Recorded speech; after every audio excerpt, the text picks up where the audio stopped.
Bismillahirrahmanirrahim. Allah'a hamdü sana ve süyümlük Peygamberimiz Muhammed sallallahu aleyhi ve sellem'ge en güzel durut salamlarımızı yollagandan keyin Xalqara Şarkı Türkistan Teşkilatlar Birligi tarafından o'rinlashtirilgan aziz vatanimiz Şarkı Türkistan'da 1933 yılı Şarkı Türkistan İslam Cumhuriyeti namida ve 1944 yılı Gulcu'da kurulgan Şarkı Türkistan Cumhuriyeti'nin ibaret bu iki kutluk cumhuriyetimizni tebriklash faaliyetiga qadam tashrif qilgan barliq aziz mehmonlarimizni, tashkilot rahbarlarimiz, arkaysi muisbet cho'nglarimiz, xonim qizlar, umoq farzandlarimiz hammanglarning bu faaliyetga qadam tashrif qilganligingiz uchun ko'pdan ko'p rahmat etamiz. Rahmat sizlarga.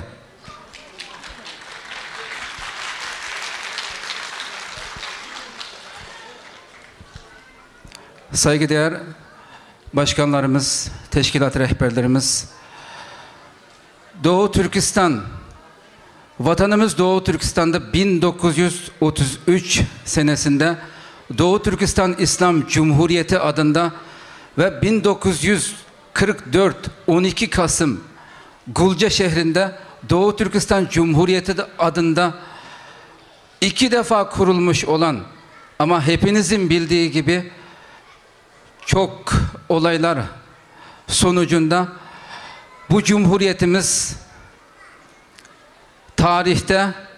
tarihe karışmış oldu. Bu iki cumhuriyetimizi anma törenimize teşrif ettiğiniz için hepinizi saygıyla selamlıyoruz. Teşekkür ediyoruz.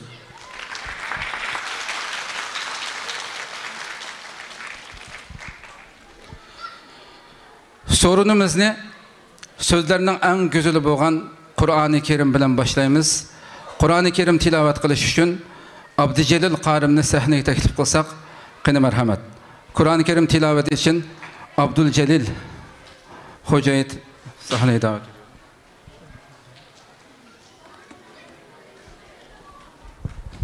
ediyor.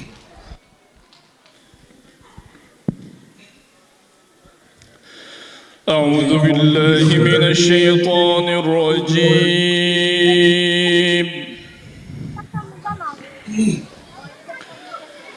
بسم الله الرحمن الرحيم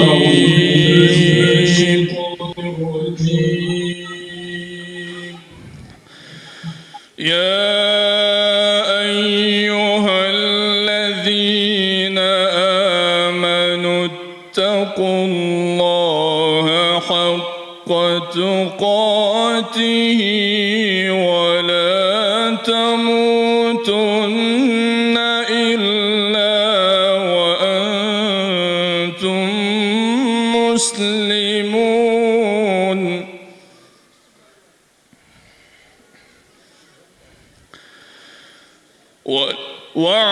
واعتصموا بحبل الله جميعا ولا تفرقوا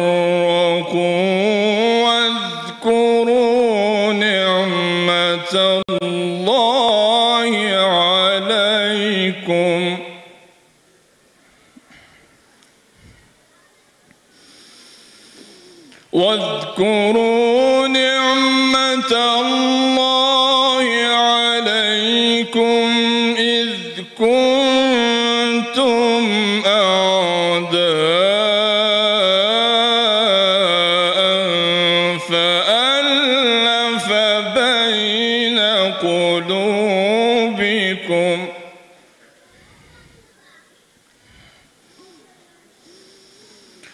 واذكروا نعمة الله عليكم إذ كنتم أعداء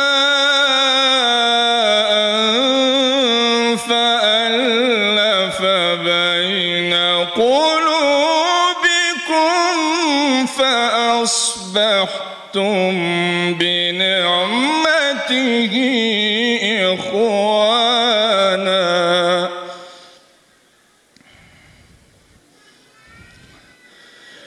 وكنتم على شفا حفرة من النار فأنقذكم منها كذلك يبين الله لكم آياته لعلكم تهتدون.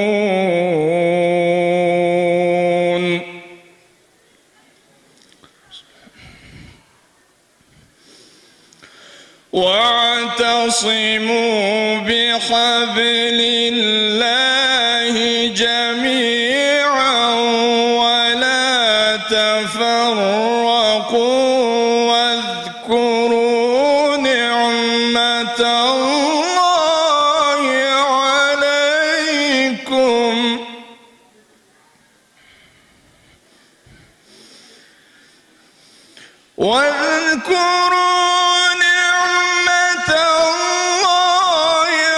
عليكم إذ كنتم أعداء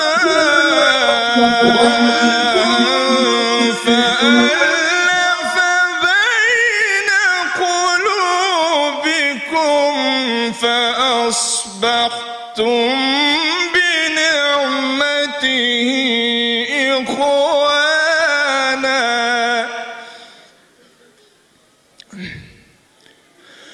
وكنتم على شفا حفرة من النار فأنقذكم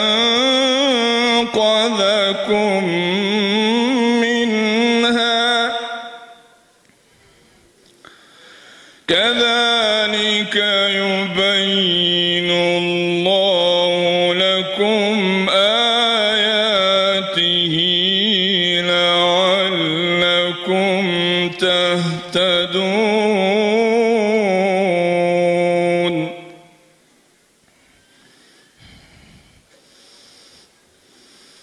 ولتكن منكم أمة يدعون إلى الخير ويأمرون بالمعروف وينهون عن المنكر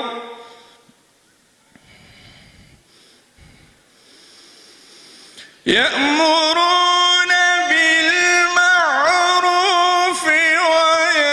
وينهون عن المنكر وأولئك هم المفلحون.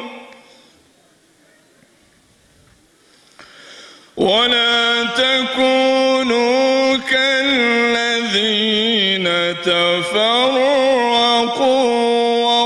واختلفوا من بعد ما جاءهم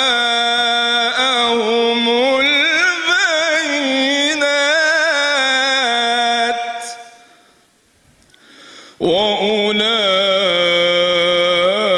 وأولئك لهم عذاب عظيم.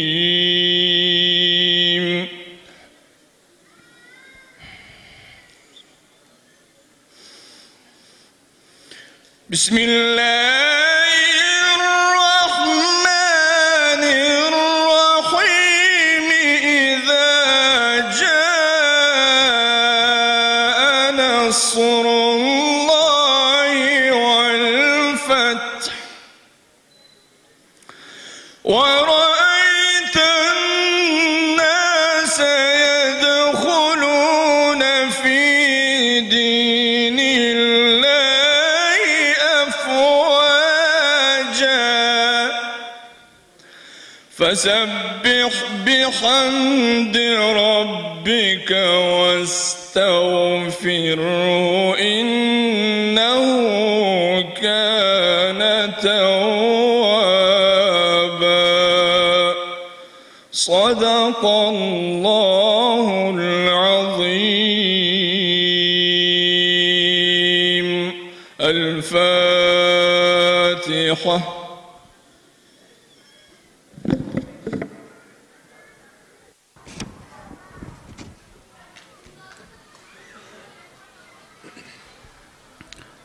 Abdülcelil hocamıza tilavetinden dolayı teşekkür ediyoruz.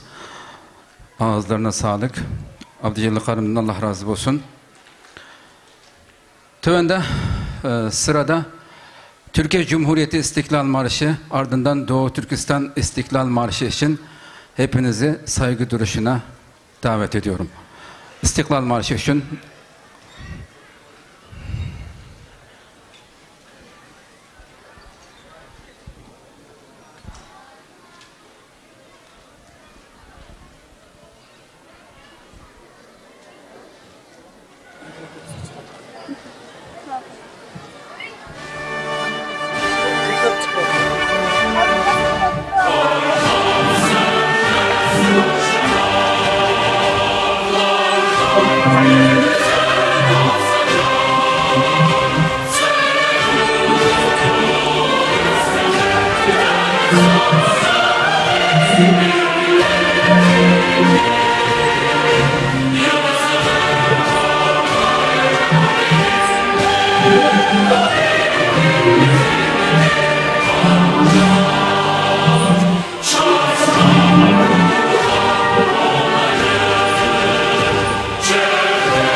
teşekkürler hazırın. Gecemizin açılış konuşmasını yapmak üzere Doğu Türkistan Maarif ve Dayanışma Derneği Genel Sekreteri Sayın Abdülahad Abdurrahman Bey'i kürsüye davet ediyorum. Şarkı Türkistan Maarif ve Hemkarlık Cemiyeti Baş Katibi hürmetlik Abdülahad Abdurrahman efendimle eçiliş sözü kılış için sahneye teklif kılman. Kınıma rahmet.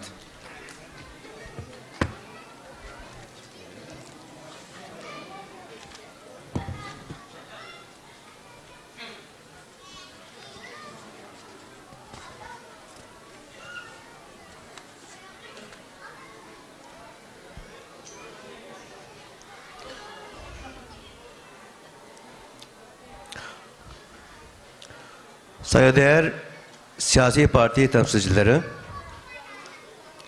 kıymetli sivil toplum kuruluşları temsilcileri,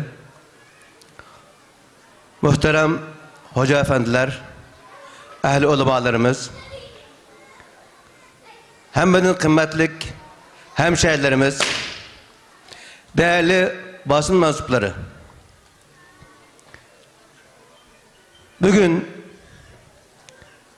1933 ve 1944 yılında kurulan iki cumhuriyeti anmak, şehitlerimizi yad etmek, onlara dua etmek için burada toplanmaktayız. Davet ettik, davetimizi icabet ettiniz, teşrif ettiniz, hoş geldiniz, sefalar getirdiniz.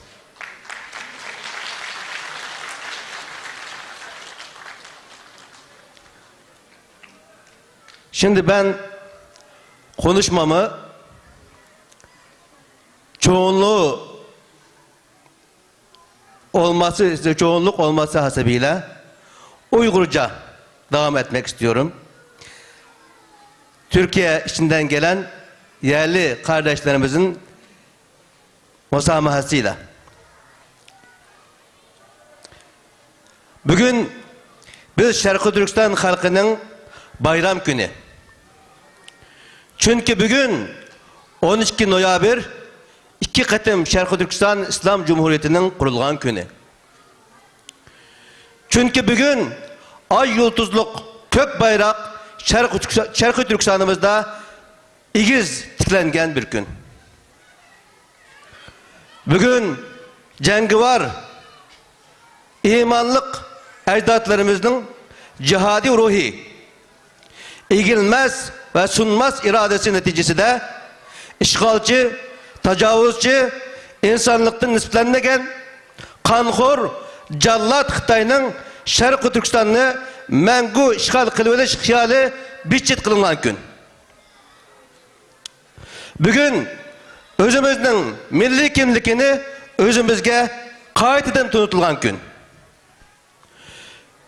Bugün davayımızın hakkaniliği bütün dünyaya ilan kılınan gün. Bugün bütün Uygur halkının kaddini ruslap, beşini igiz götürüp, men Uygur, men Müslüman, men Şarkı Türkistanlık, men Türk, men Xitay emas, vatanımның ismi Şarkı Türkistan, Şinjan emas, dep jar salalaydigan bir gün. Bugün yalğız biz Şarkı Türkistan halkının emas, iftihar günü emas, belki barlık dünya Müslümanları için mi tengdaşsız iftiharlık ve galibilik bir gün. Çünkü Sabit Damanlam Rahimullah başçılıkındaki uluğ rehberlerimiz 1933 yılı rahmetlik Allame Ali Khan Türem başçılıkındaki mücahitlerimiz 1944 yılı dünya tarihinde tuncu kıtım İslam Cumhuriyeti'ni emeli kurup çıkan bulup muşu mezgirlerinin özü de atatlık İslam mütefekkirleri İslam'ın devlet karışı ve siyasi nazirisini emni tunuşturuşa başlayan.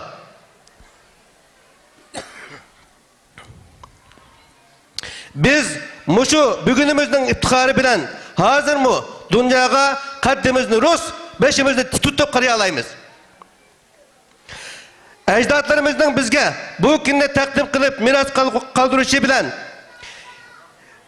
bugün biz Kur'an rehberimiz, cihat yolumuz, müstakillik gayemiz, müstakil Şarkı Türkistan İslam Cumhuriyeti'ni yeniden kurup çıkış ahirki nişanımız ve ahdimiz diyeleyimiz.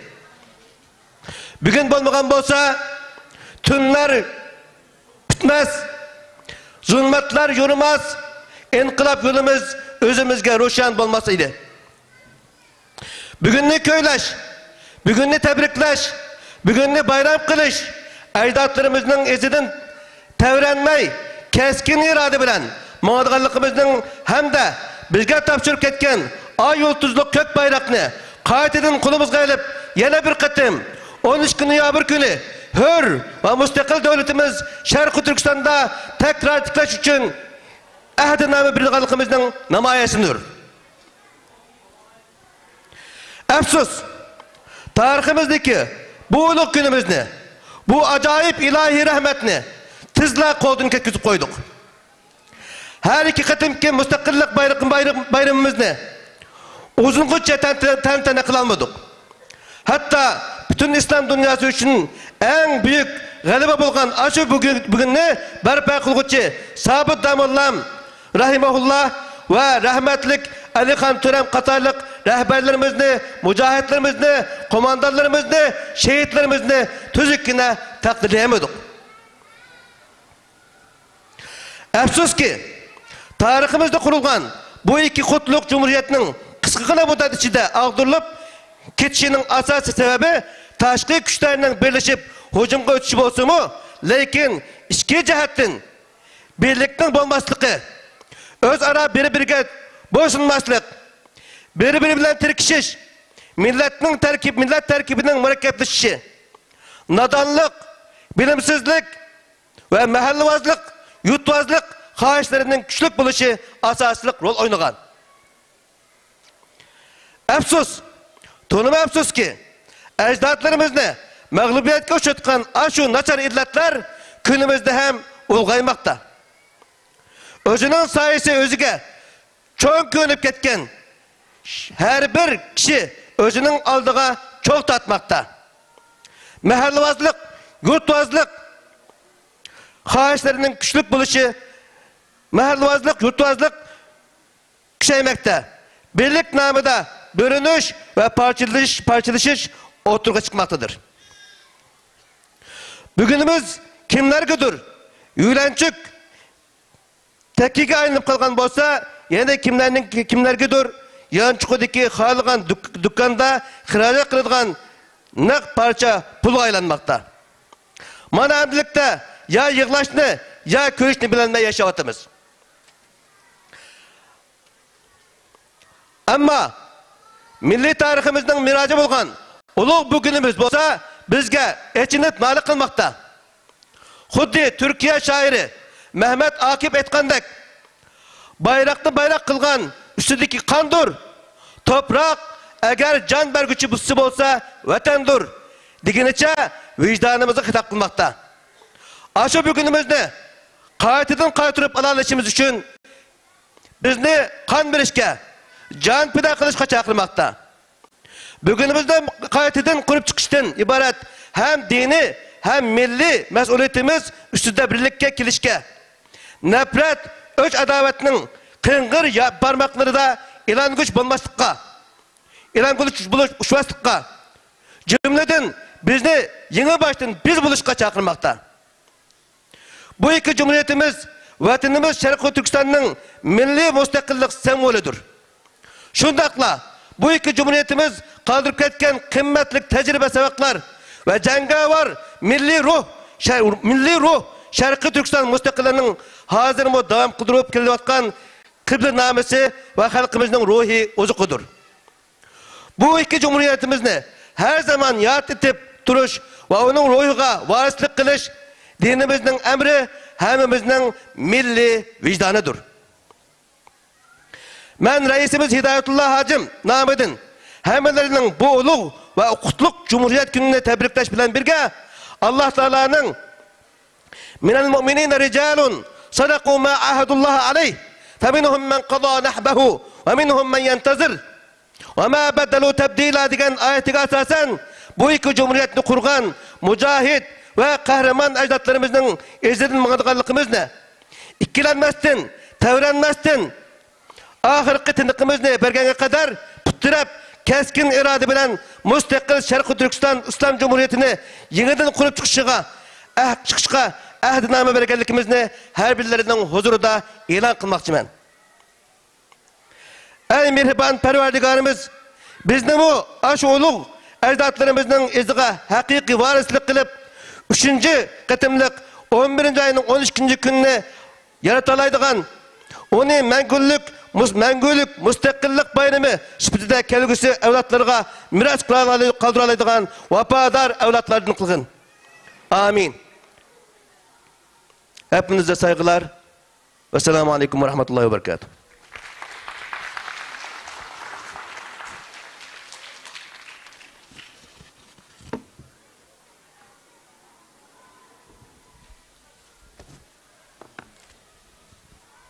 Doğu Türkistan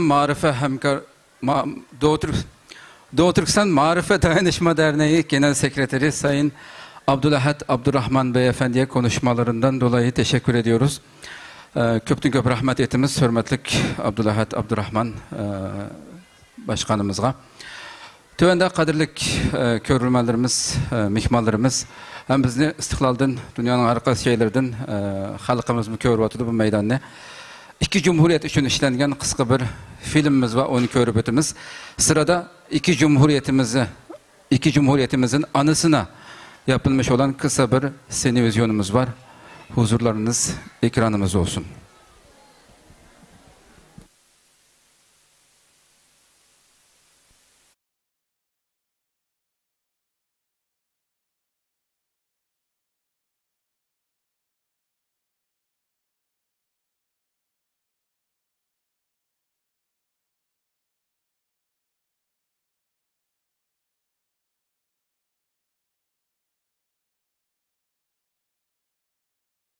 Sudek aktı bizning qanimiz, sen üçün ey yurtimiz, olsun fida bu canimiz.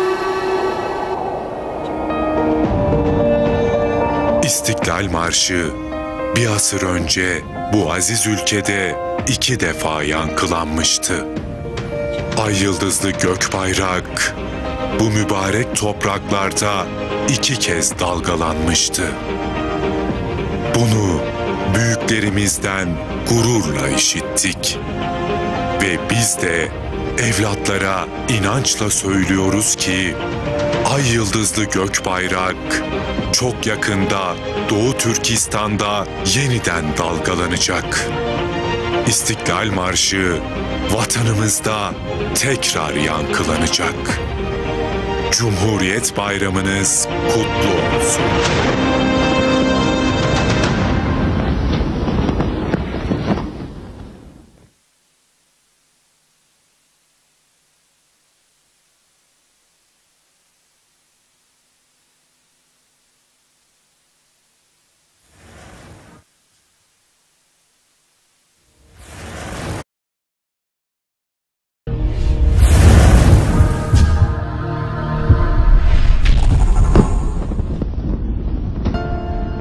Kökte cavlan kılıvatkan bu ay yıldızlık bayrakka sansızlıgan kahramanlık dastanları pütülgen. Kökte çaknavatkan bu ay yıldızlık bayrak sansızlıgan şehitlerinin qini bilen suğurulgan. Tarihimiz, itikadimiz, medeniyetimiz yoğrulgan bu ay yıldızlık kök bayrak aldınqı asırda ana vatanimiz Şarkı Türkistan'da 2 qitim mağrurana qat götürgen. Bu bayrak 1933 yılı ve 1944 yıldaki 2 qitimlik Şarkı Türkistan İslam Cumhuriyeti'nin kuruluşuğa şahit bolgan idi.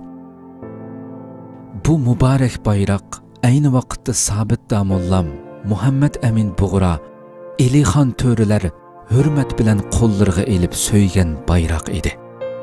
Bu bayrak şir yürek mücahitlerimiz iftihar bilen canlarda lepildetken şehitlerimizge yupuk kılgan bayrak idi. Bu bayrak tarihte qançılığan saltanatlik devletler kurulgan bu teverrük ziminge köz alaytkan tecavüzçilarga agahlandırış mektubu bolganidek bu ziminning haqiqiy egalarining kimlar ekanligiga dalolat qilib turadigan hujjat bo'lgan edi.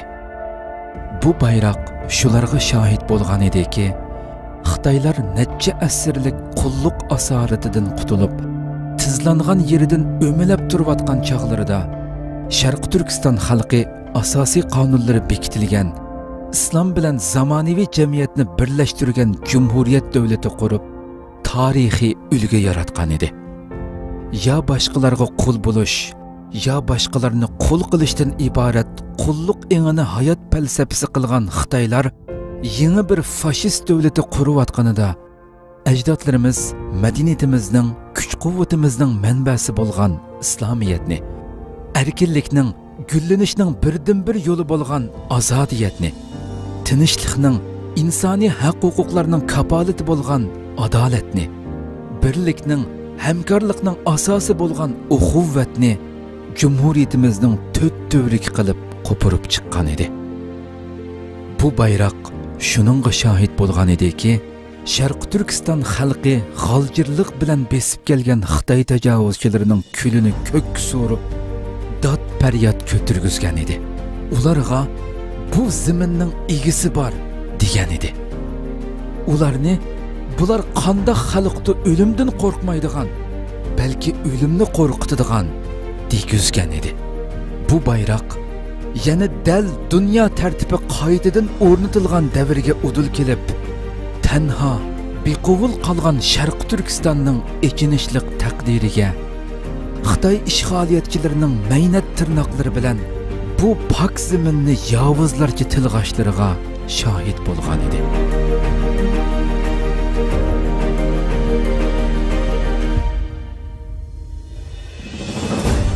Yerim asrdan ortiq vaqtdan beri Sharq Turkiston xalqi davlatsiz, bayroqsiz qolgan bo'lsa-mu, Sharq Turkiston davlatini qalbiga tiklab, ko'k bayroqni yurak so'qishlari bilan tangmavj urg'izib, umid bilan sug'urib, yashnatib keldi.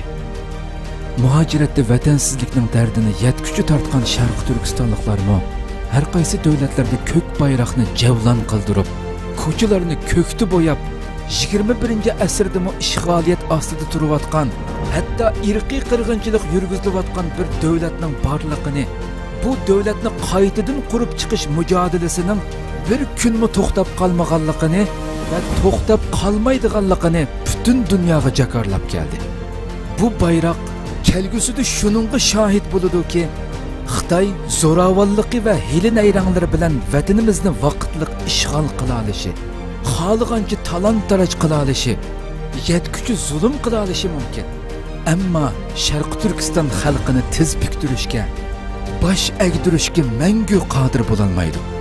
Bu bayroq yana shuningga shohid bo'ladi-ki, Sharq Turkiston xalqi o'z davlatini pat yaqinda yana bir qatim qurib chiqadi va butun dunyoga haqiqiy hurlikning, zulmga bosh egmaslikning, adolatlik jamiyatning yangi bir ulgusini tiklaydi. Ay yulduzliq ko'k bayroq silkinib, to'lg'unib lapildeginicha o'z tuprog'ida qaytadan tiklanishini zariqib kutmoqda. Mustaqillikka talpingan milyonlagan yuraklarmi ay yulduzliq ko'k bayroqni o'z vataniga qaytadan tiklash orzusida tepichaklamoqda. İnsaniyat tarixining qonuniyati, dunyo vaziyati bo'lsa, bizga mustaqillik shabilaridan bishorat bermoqda. Bu bishorat butkul Sharq Turkistonliklarning bir nishonga qarab, o'rtaq hamkorlik bilan kuch chiqarishini taqozo qilmoqda. Bugun bizning Cumhuriyet kunimiz. Bundan taxminan bir asr muqaddam ajdodlarimiz bu muborak kunni tarix obidasiga o'yib chiqqan edi. Biz pat yaqinda ajdodlarimizning ruhini shod qilib, bu kunni tarix betiga cho'qim qaytadan yezib chiqamiz va ona vatanimiz Sharq Turkistonda qutluqlaymiz. İnşallah.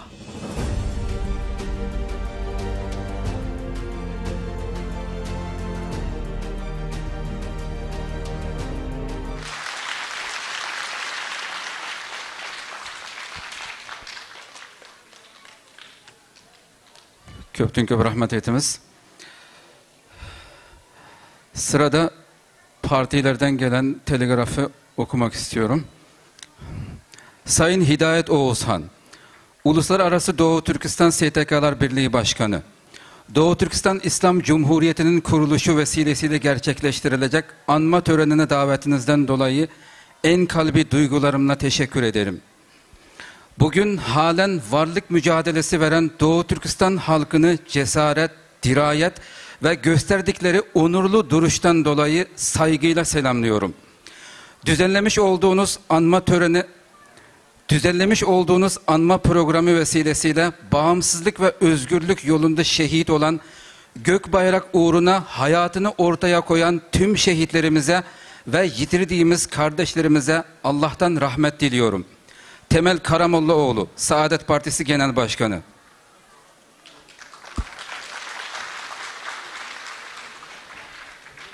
Davetiniz için çok teşekkür ederim.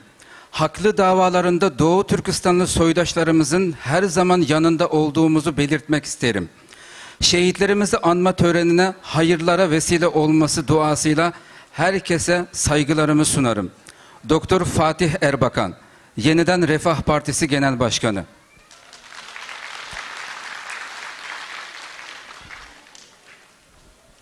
Biz de kendilerine teşekkür ediyoruz. Tabii ki aramızda siyasi partiler temsilcilerimiz, başkanlarımız var. Çocuklarımızın program aralarında onlara da konuşma hakkı vereceğiz. Buraya davet edeceğiz tabii ki. Şimdi iki cumhuriyetimizi bir grup çocuklarımız bizi o tarihe götürecek. Ecdat İzi adlı bir sunum sunacaklar. Hukukçularımızdan Hamza Nur Muhammed, Selman Mevlan, Ayşe Öz Uygur. Bularni sahneye teklif kılsak.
Assalamu alaikum hörmətli ustazlar, aqahədilər, söyümlü kiçik dostlar. Yaxşımısınızlar? İki Cumhuriyet bayramınlarına mübarek olsun. Bu qutlıq gündə həmmimiz ötmüşdiki şanlıq tariximizə qayıtıb, quruluş adıda turatqan iki Cumhuriyetin hayacını birlə yaşab baxsa, qandaq deysizlər?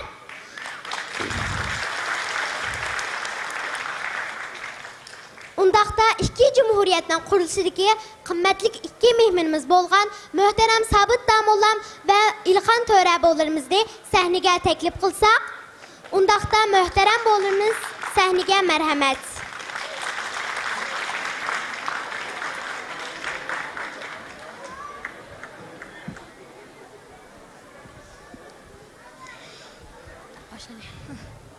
Assalamu alaikum aziz xalqimiz. İki Cumhuriyet bayramlarına mübarek olsun. Sizlarning bu iki Cumhuriyet bayramlarına mübarek olsun. Qani mərhəmət.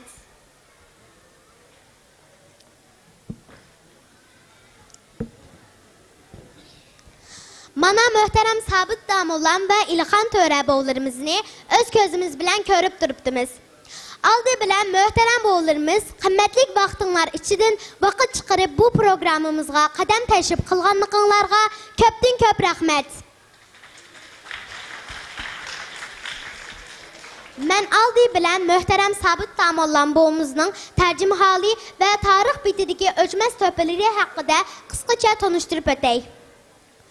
Möhterem boğumuz Sabit Damolla'n 1883 yılı Atuş'un Azaq kentide ticaretçi ailesinde dünyaya kelgen. Dəsləbki dini tərbiyini alğandan keyin Qashqardagi Xanlıq Medresesida ilim tahsil qilgan. 1910 yilidan 1914 yilgacha Buxoroda ilim tahsil qilgan. Vatanga qaytgandan keyin mutaassiblik, xurofotlik va xristian din tarqatquchilariga qarshi kurash qilgan. 1924 yili Abduqodir Damolla'n qasdlab o'ldirilgandan keyin suiqasdchilarning nishoni Sabit Damolla'n markazlashgan. Buni sezgan Sabit Damolla'n hajga berish banisi bilan G'uljiga qaytib kelib, Sherin Kalam nomli mashhur asarni yozishga boshlagan va 1927 yili Tosh matbaada asarni nashrdan chiqargan.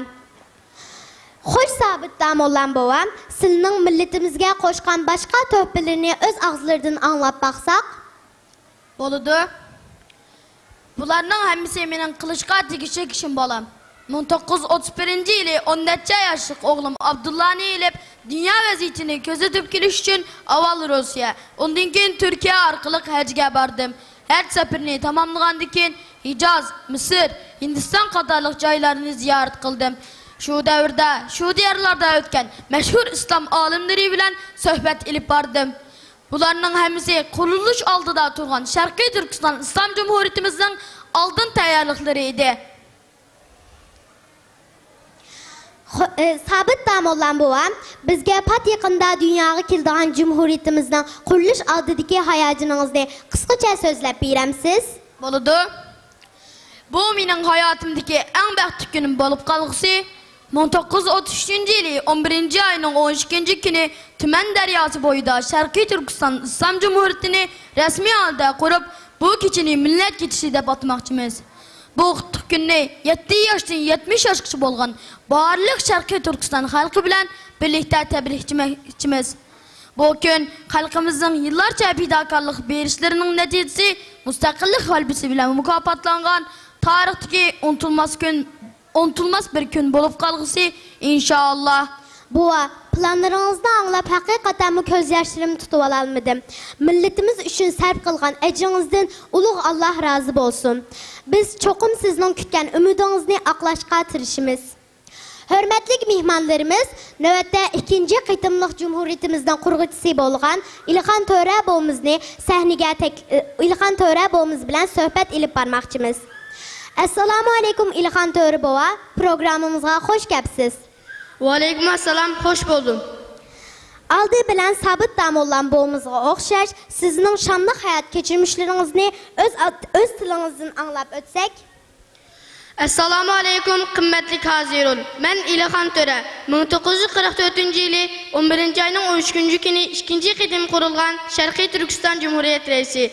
Ben 1885 yılı Kırgızistan'ın Balasağı'nda dünyaya kelgenmen. Mening milletim Özbek. Meni tarihi kitaplarda mərifətpərvər, dini alim ve ustad deyip dep bilişdi. Türk dünyasının ata yurtu bulgan Sharqiy Turkiston, Xitoy ve Rus bosqinchiligidan qutulduruş, İslam ve Türk topraklarında mustaqil bir davlat quruş, mening bir kişilik mecburiyetim bolganligi üçün bu haq davada bütün gücüm ve imkanım bilen hizmette buldum.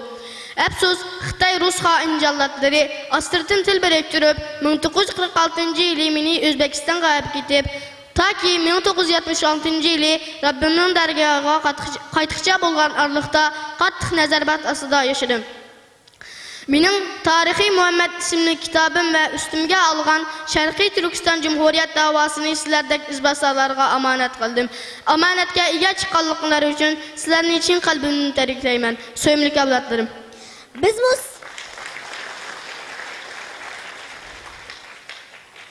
Bizmi sizga köpdən-köp təşəkkür etimiz boğa. Sabit dam olan boğumuz və siz hər iki ilanlar ələm və qaləmdə tan yetişkən ilim igiləri ikansizlər. Milletimiz sizlərdək sərkərdiləri bolğanlıqıdan məngü pəxirlindu.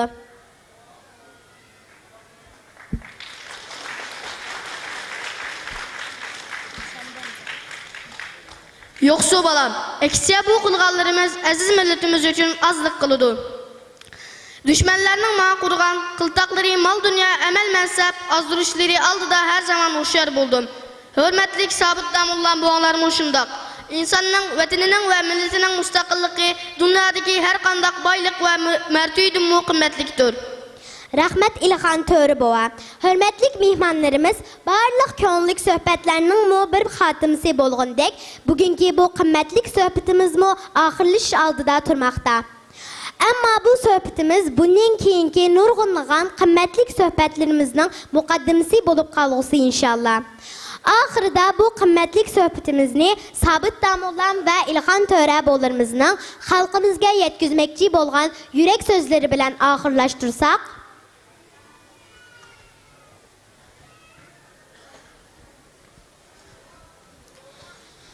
Allah'ın dəsturğa çın esinişin peydi gəldi. Biz bu hayatqa qalxışab, izilib yaşandın. Allah'ın yolda küreç qilib. Cinimiz, qenimiz, milimiz, mülkümüz, vicdanımız, hururumuz bilen küreç yoluna atılışımız lazım. Mana bu bizim diriliş yolumuz, ümit yolumuz, erkinlik yolumuz, müstakillik yolumuzdur.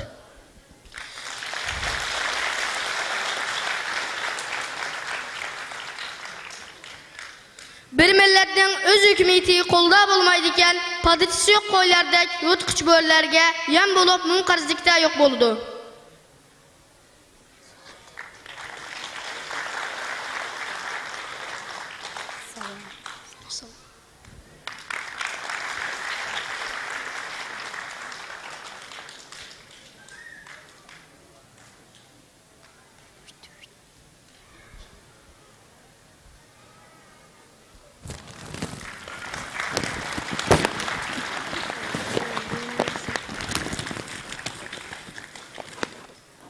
Maşallah kızgın alkışlarımız bilen farzandlarımızı, iki Cumhur Reisimizni Sekinden Ustaylı köptün köp rahmet.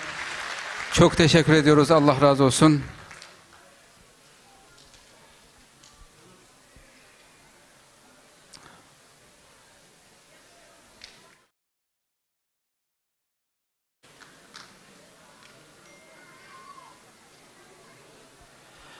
Sırada protokol konuşmalarına geçeceğiz. Aramızda yeniden Burnu İlçe Başkan Yardımcısı İsmail Çelebi Beyefendi aramızda konuşmalarını yapmak üzere kürsüye davet ediyorum. Yeniden Refah Partisi Zeytinburnu İlçe Muavin Reisi İsmail Çelebi efendim söz kıldı.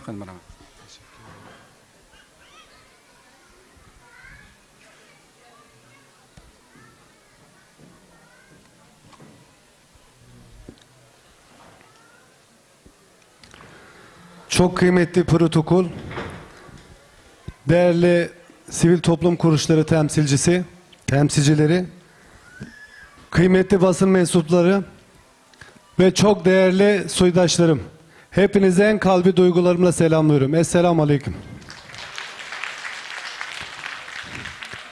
Kıymetli Haziran, küfür birdir.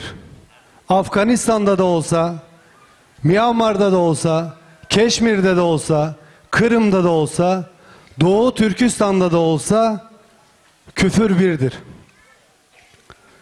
Ve bu yapılan zulümlerin neticesine baktığımızda Hilal ve Hac'ın savaşı olduğunun hepimiz bir haberiz bu hususta. Fakat zalim Siyonizm zalimden geri durmuyor. Her geçen gün İslam coğrafyasında planlanmış yeni bir zulmün hazırlığı içerisinde. Peki sizlere soruyorum. İslam coğrafyasındaki devlet başkanlarımız bu zulmün neresindeler? Sağındalar mı? Solundalar mı?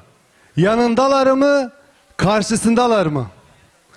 Neden İslam coğrafyası bir türlü birlik olmuyor? 15 Haziran 1997'de Milli Görüş lideri merhum Genel Başkanımız Profesör Doktor Necmettin Erbakan hocamızın çabalarıyla Türkiye'mizin öncülüğünde D8 İslam İşbirliği kuruldu.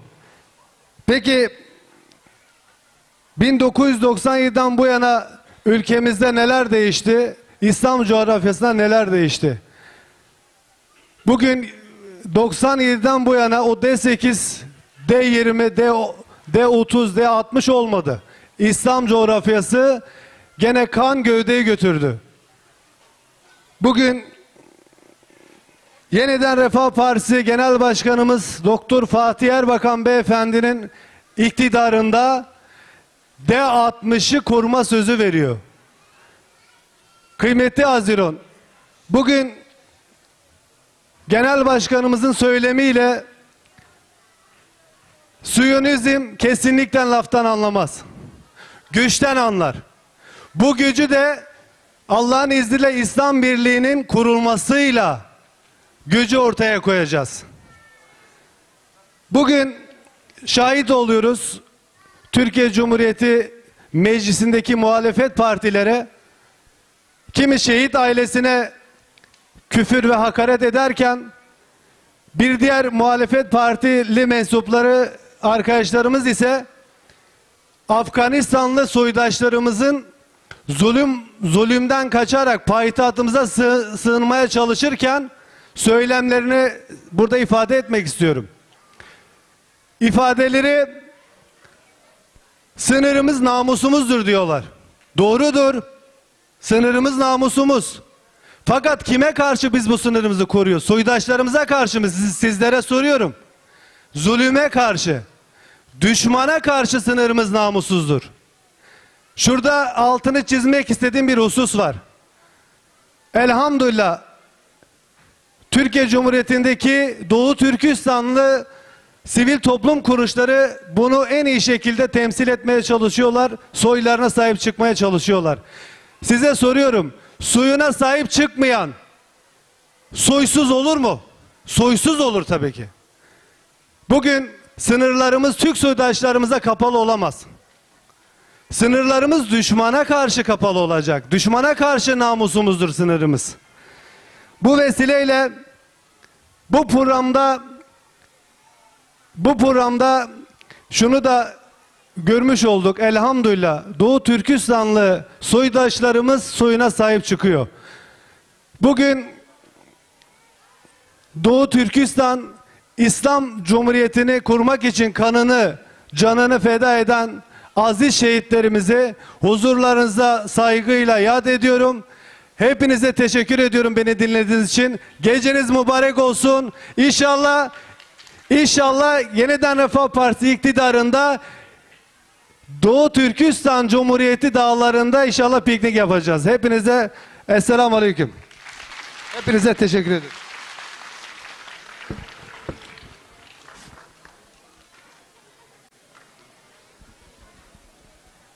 İsmail Çelebi Bey'e konuşmalarından dolayı çok teşekkür ediyoruz. Aramızda yine İyi Parti Türk Dünyası'ndan sorumlu İl Başkan Danışmanı Nurcihan Hasdedeoğlu hanımefendi konuşmalarını yapmak üzere kürsüye davet ediyorum. Buyurun.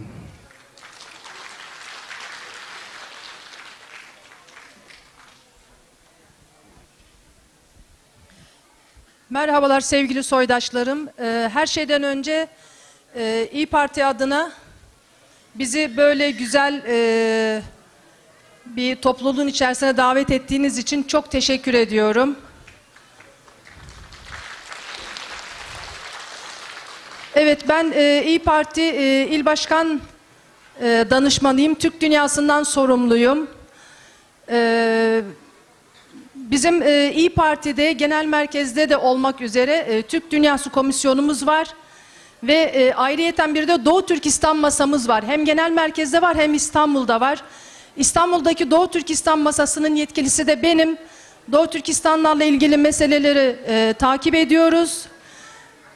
Bu arada bu Türk dünyası meselesi, Doğu Türkistan meselesi tamamen siyasetten bağımsız, tamamen partiler üstü bir konu. Ben bunun siyasetin yapılmasına zaten karşıyım. Kaldı ki benim mesleğim de gerçek anlamda tarihçiyim ben. İstanbul Üniversitesi'nde Türk dünyası üzerine tarih eğitimi aldım. Özellikle Orta Asya coğrafyasındaki Türklerle ilgili eğitim aldım. Bir de bu ortamda olmaktan çok mutlu olduğum bir özelliğimi söylemek istiyorum.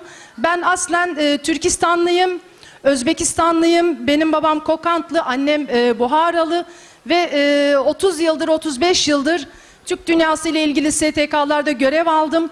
Zaten ben bir kısmınızı da tanıyorum. Aynı platformlarda biz yıllarca beraber çalıştık. Türkistanlar Kültür ve Sosyal Yardım Derneği'nde 10 sene ben çalıştım. Federasyonda da görev aldım. En son aktif siyasete İYİ Parti'de başladım. Yalnız İYİ Parti'de de ben yine Türk dünyası üzerine, soydaşlarım üzerine, Türk Birliği üzerine çalışmalar yapıyorum. O yüzden hasreten burada sizlerle birlikte olmaktan çok mutluyum. Tarihçi olmam hasebiyle yüzyıllardır bütün coğrafyalarda Türk olan her yerde Türklerin zulüm gördüğünü, işkence gördüğünü, topluca katliamlara uğradığını biliyoruz. Kırım'da, 30 seneden daha önceki zamanlarda Özbekistan'da ve bütün Türk Cumhuriyetlerinde bu katliamları, bu zulümleri zaten ben hem babamdan duydum, Allah rahmet etsin, hem büyüklerimizden dinleyerek büyüdüm. Ve bunları daha sonra akademik ortamda profesörlerimden, hocalarımdan da dinledim. O yüzden zaten uzun yıllar boyunca devam ede gelen Türkler üzerinde uygulanan zulmün şu anda en son canlı tanıkları Doğu Türkistan soydaşlarımız. Bu konu bizi çok ilgilendiriyor.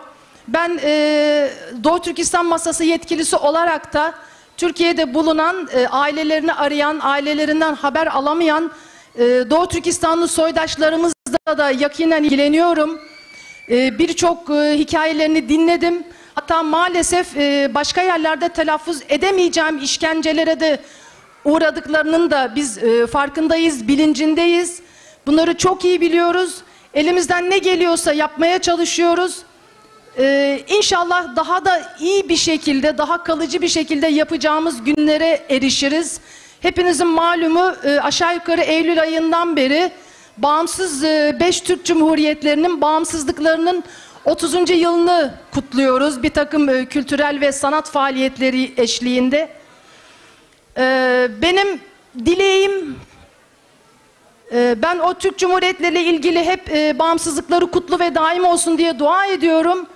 Ve inşallah en kısa zamanda Doğu Türkistan Cumhuriyeti'nin de bağımsızlık gününü kutlarız ve daim olsun diye de dua ederiz hep birlikte. Çok teşekkür ederim. Saygılar, çok teşekkür ederiz.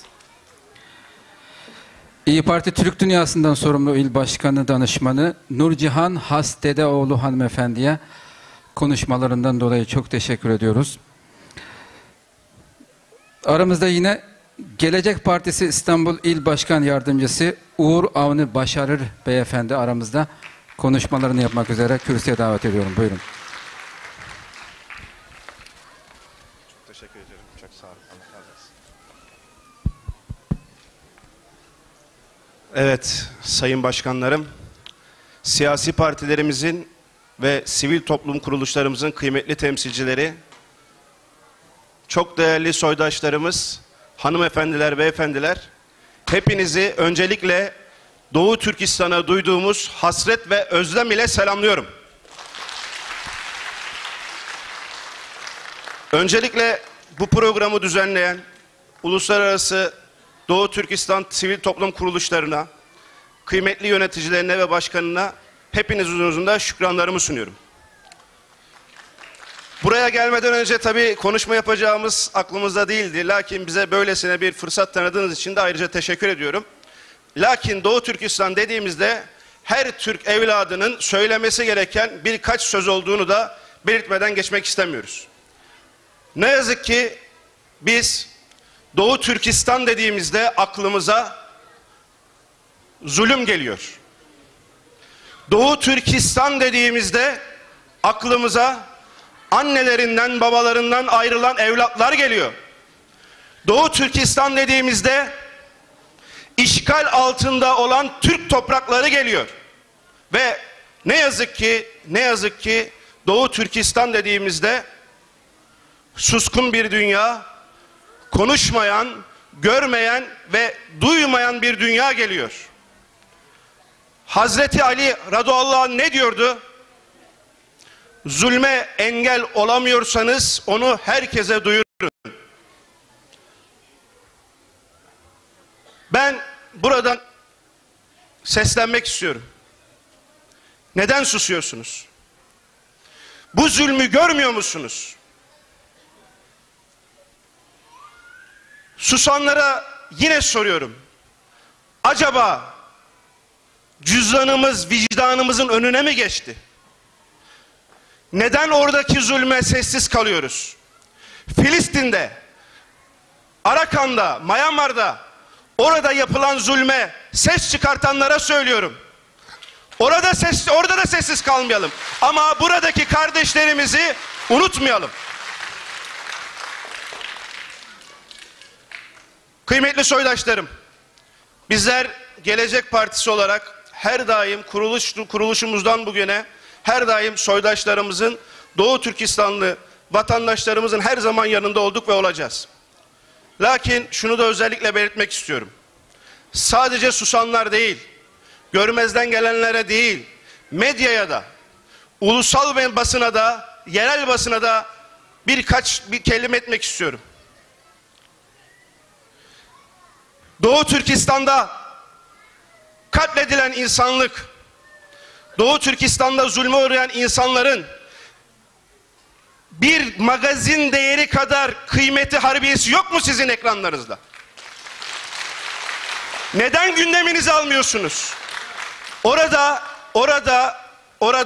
yapılan zulme neden seyirci kalıyorsunuz? Vicdanımız bizim bu kadar mı Allah rızası için? Değerli arkadaşlar, bilirsiniz güzel bir söz vardır. Hani diyorlar ya, eğer ki İslam dünyası Müslüman arıyorsa Doğu Türkistan Müslümandır. Eğer ki Türk dünyası Türk arıyorsa Doğu Türkistan Türktür. Eğer ki insan arıyorsa Doğu Türkistan'da katledilen insanlıktır. Ve fazla sözlerimi uzun tutarak sizleri burada sıkmak istemiyorum. Ben sadece şunu söylüyorum. İnanın tekrar bağımsızlığa kavuşacağız. Buna inanın. Allah rızası için tekbirler eşliğinde tekrar Yardımcısı Şerafettin Güler Beyefendi aramızda konuşmalarını yapmak üzere kürsüye davet ediyorum. Buyurun.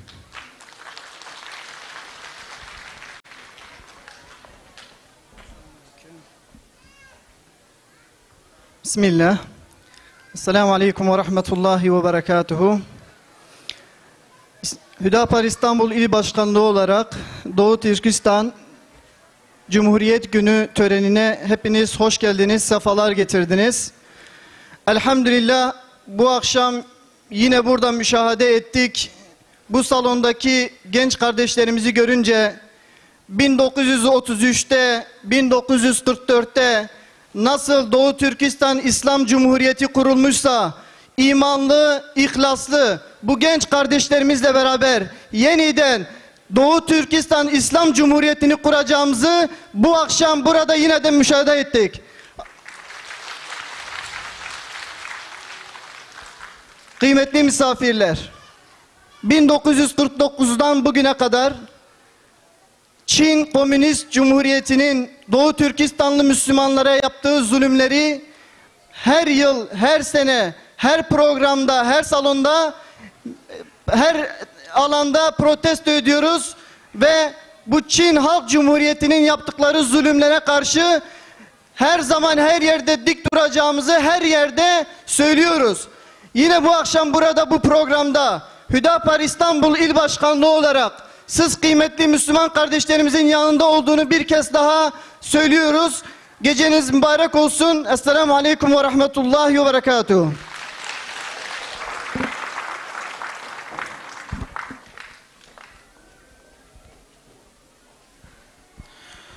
Hüdapar İstanbul İl Başkan Yardımcısı Sayın Şerafettin Güler Beyefendi'ye konuşmalarından dolayı teşekkür ediyoruz.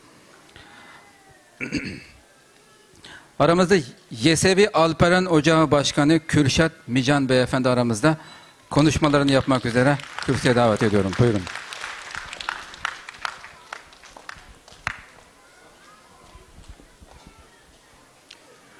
Çok değerli hocalarım, kıymetli protokol, değerli kardeşlerim, hepinizi Yüce Allah'ın selamıyla selamlıyorum. Allah'ın rahmeti, bereketi, inayeti ve hidayeti üzerinizde olsun. Böylesine anlamlı ve önemli bir günde sizlerle bir arada olmaktan çok büyük mutluluk duymaktayız. Tabii geçmişten bu zamana kadar gök bayrağımız için, Doğu Türkistan'ımız için kanlarını, canlarını veren şehitlerimiz var. Onlara Yüce Allah'tan rahmet diliyorum. Bizler her daim sizlerle birlikte omuz omuza Türkiye'mizde mücadele etmeye gayret ettik. Tabii buradaki kardeşlerimizi tanıdıkça gerçekten ümit var oldum. Yeniden özgür Doğu Türkistan'ın kurulacağı yönünde ciddi manada inançlarımız pekişti. Çünkü değerlerinden, inançlarından, kültüründen, örfünden hiçbir zaman ne pahasına olursa olsun taviz vermeden bu zamanlara kadar geldiniz.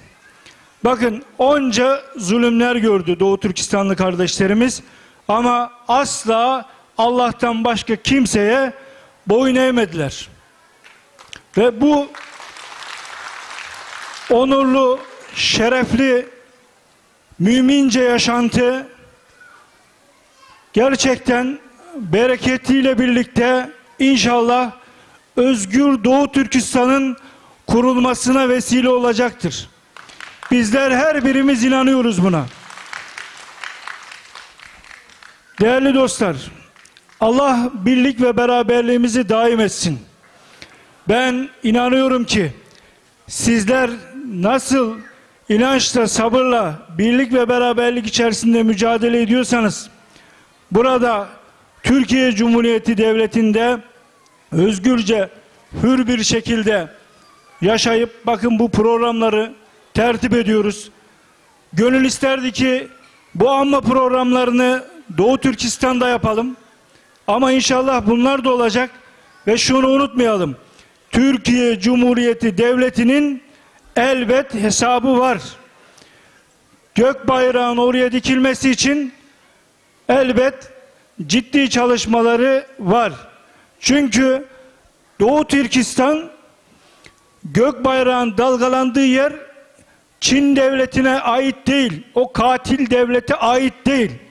Doğu Türkistan'ın kendi toprağıdır. Tarihe bakmak lazım. Onun için Doğu Türkistanlı kardeşlerimiz, Uygur kardeşlerimiz orada işgalci değildir. İşgalcinin kendisi bilhassa katil Çin devletidir. İnşallah özgür yarınlara diyorum, hepinizi saygı ve sevgiyle selamlıyorum. Allah'a emanet olun. Hayırlı akşamlarınız olsun.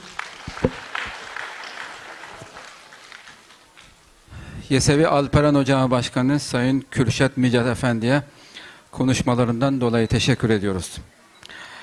Değerli misafirler, gönül isterdi ki herkese söz verebilsek.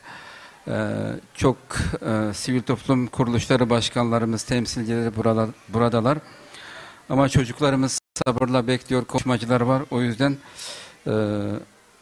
programın arasında sıkıştırmaya çalışacağım. İHA İstanbul Başkan Yardımcısı Fatih Terzi, Oğuzlar İlim ve İrfan Medeniyet Derneği temsilcisi Mehmet Ersarı, Mustakil Talebe Platformu Başkanı Ömer Faruk Balta beyefendilere ayrı ayrı teşekkür ediyoruz.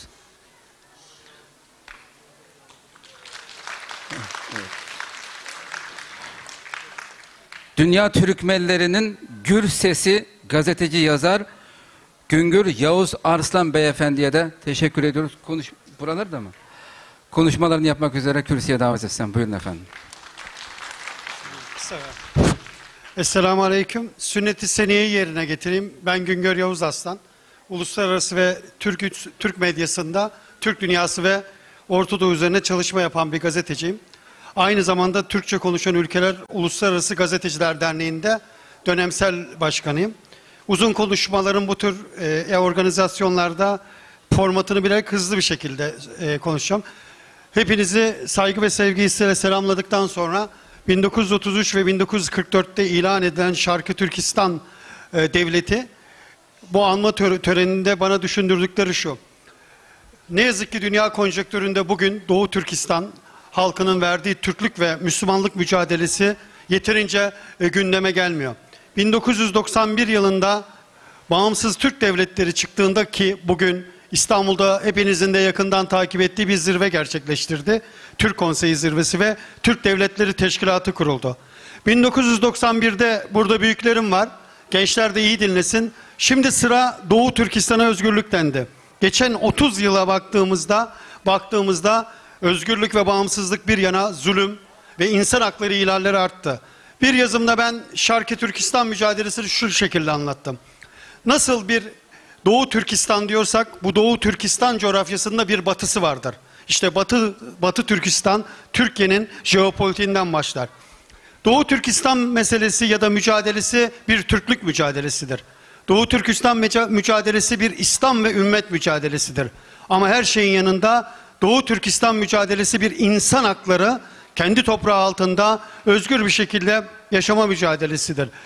Çin sadece Doğu Türkistan'ı değil, Tibet'i, İç Mançurya'yı ve birçok bölgeyi işgal altında tutuyor. Biz belki gazeteciler, belki aktivistler, belki düşünürler, belki siyasetçiler şunu dünyanın aklına sokamadık, hala başaramadık. Doğu Türkistan 1949 yılından itibaren Çin işgali altında olan bir ülkedir, bir devlettir. Bunu uluslararası arenada anlatmamız lazım. Gazetecilerin özü de eleştiridir. Size dostane her toplantıda dediğim var. Sizin dağınık olmanız, bizim daha doğrusu, bizi çok üzüyor. STK'lar, mücadele edenler hepinizin, biz böyle etkinliklerde ay yıldızın bir parçası gibi Gökbayrak'ın hep bir yerde durmaz. Biz de Türkiye'de farklı siyasi ve STK düşünceleri sahibiz. Sizin ayrı olmanız bizi üzüyor. Gerçekten yapıyor. Ben özellikle diasporadaki Uygur Türklerin mücadelesini çok yakından takip ediyorum. Siyaset ve mücadele dışında şunu da söylemek istiyorum. Özellikle Çin-Türkiye ilişkilerinde Türkiye bir devlet. Bir Türkiye Cumhuriyeti vatandaşı olarak bunu anlatma. Ne kadar bizim yöneticilerimiz özel sohbetlerinde ya da uygulamalarında Doğu Türkistan ve Müslüman Türklerin haklarına hassasiyet gösterseler de Birleşmiş Milletler ya da uluslararası arenaya çıktığınızda karşınızda Çin gibi, komünist Çin gibi bir devlet var. Bakın, samimi bir ortamda söylüyorum. Çin Türkiye bastırdığında bizim diplomatlarımıza, devlet büyüklerimize ne diyor biliyor musunuz? Türkiye çok bastırdığında Cumhurbaşkanı Erdoğan biliyorsunuz soykırım dedi. Yaptığınız yer yerinden oynadı. Ne diyor Çinli diplomatlar biliyor musunuz ya da devlet başkanları? Biz şu PKK işine girmiyoruz. Biraz şu Kürt meselesine Çin girsin mi diyor. Yani tehdit eden bir Çin var. Ama buna karşın İsmail Beygaz, özür dilerim, Kırım Tatar Türklerinin lideri Abdülcemil Kırımoğlu'nun röportajımda dediği bir şeyi sizlerle paylaşacağım. Ben dedi Stalin zamanında sürgününü gördüm. Sibirya'da Stalin'in cezaevinde hücrelerinde tutulurken bana deselerdi bir gün Sovyetler yıkılacak, Kırım özgür olacak ve ey Mustafa Aga, biliyorsunuz adı Mustafa Aga'dır, sen Kırım'a Akmescid'e geri dönüp babanın evine gideceksin deselerdi bana, derdim ki beni esir ettiniz, o psikolojiyle. Ama aklımla oynamayın. Sovyetler yıkılır mı? Bugün dev bir gibi duran Çin'in de bir gün bu mezalimin altında kalamayacağını bilen bir gazeteci olarak sizlerle bunu paylaşmak istiyorum. Elbette bu geldiğimde, bu konjektürde de son sözüm, 2 tane kelam yazdım. Onları da nacizane sizle paylaşıp konuşmamı bitireceğim. Uzaklardan seni düşünürüm Şarkı Türkistan. Üzerine Kudüs bir güneş gibi doğmuş. Bir yanında Kabe-i Muazzam, bir yanında Mescid-i Nebevi. Seni düşünürüm uzaklardan Kaşgar yollarında. Bir yanında Anadolu, bir yanında Türkistan elleri. Seni düşünürüm güzel Türkistan. Sessiz minarelerinde Bilal Habeşi ezan okur hala. Bak, bak o en sevgili Nebi hicret yollarında, sürgün kaderinde. Sen esir Türk yurdu. Sende ümmetin Mekke'nin fethi saklı. Ey Şarkı Türkistan, ey Şarkı Türkistan. Kaderin olsun, kaderin olsun Gülistan.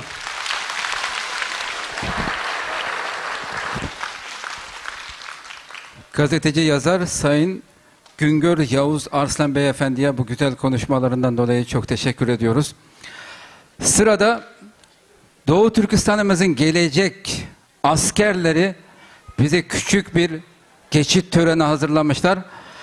Şarkı Türkistan'ımızın askerleri paratta. Kene merhamet askerlerimiz. Kızgın alkışlarımız bilen kütüp alaylı.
Assalamu alaikum ve rahmetullahi ve berekatuhu. Ben bir işe kız gap kılay dedim. Ey Xitay cellatları, ey insaniyetin ve hayatlıkның, yer şarının en rezil ve işitmez düşmanı Xitay. Sen Şarkı Türkistan tüfrikini bugün işgal kılıp algan bolsan mı? Halkıga zulüm kılıp, eni öldürüp atkan, kırıp atkan, izzet abruy tecavüz kılıp atkan bolsan mı?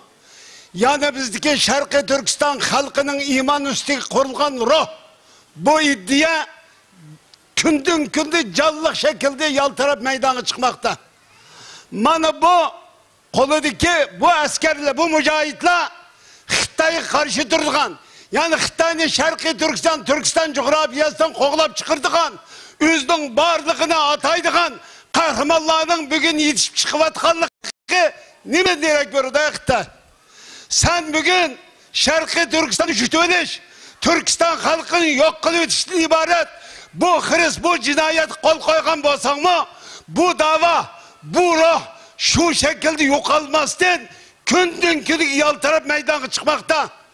Xitay, sen çokum Şarkı Türkistan'da bir devlet olup Şarkı Türkistan'da çok baş kurup duramaysa, çokum Şarkı Türkistan halkı bu mücahitler, bu azametle senin bugün gözü körüvatkan en adli askerler, hakiki askerler, hakiki mücahitler 24 saat için özünün canını biliş, özünün hayatını Allah'ı takdim kılış arkalık Şarkı Türkistan'da Xitay cinayetçilerden, Xitay tecavüzçilerden kurtulur için hazır tutmakta. Bunun da haberin olsun ki yani Şarkı Türkistan'ı kurtulduruş oldu kanla bedel, kanla töleydiğin kanla nasip oluşundan katine bunu tölep sen Şarkı Türkistan coğrafyasını yaşatmayımız, koğlap çıkıp Şarkı Türkistan İslam Cumhuriyeti'ni kayıt korup çıkımız. Esselamu Aleyküm ve Rahmetullahi ve Berekatuhu.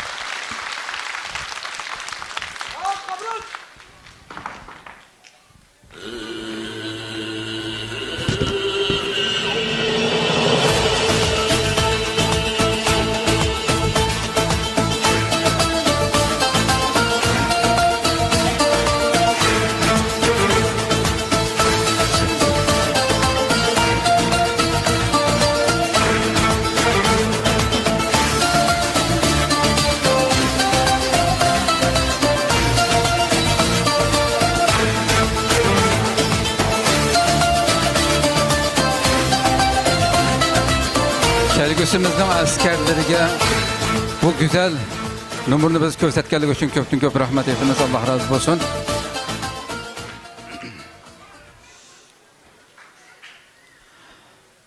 Sıradaki konuşmacımız Kahramanmaraş Sütçü İmam Üniversitesi öğretim üyesi Doktor Alimcan Buğda bizlere 1933 senesinde kurulan Doğu Türkistan İslam Cumhuriyeti'ni anlatacak.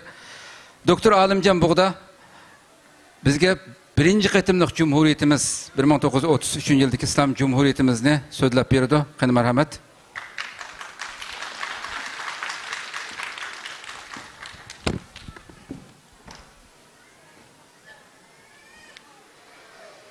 Esselamu Aleyküm ve Rahmetullahi ve Berekatuh. Aziz ve muhterem hemşehrilerim, hemmeyleninki iki cumhuriyeti yani Cumhuriyet bayramımız mübarek olsun.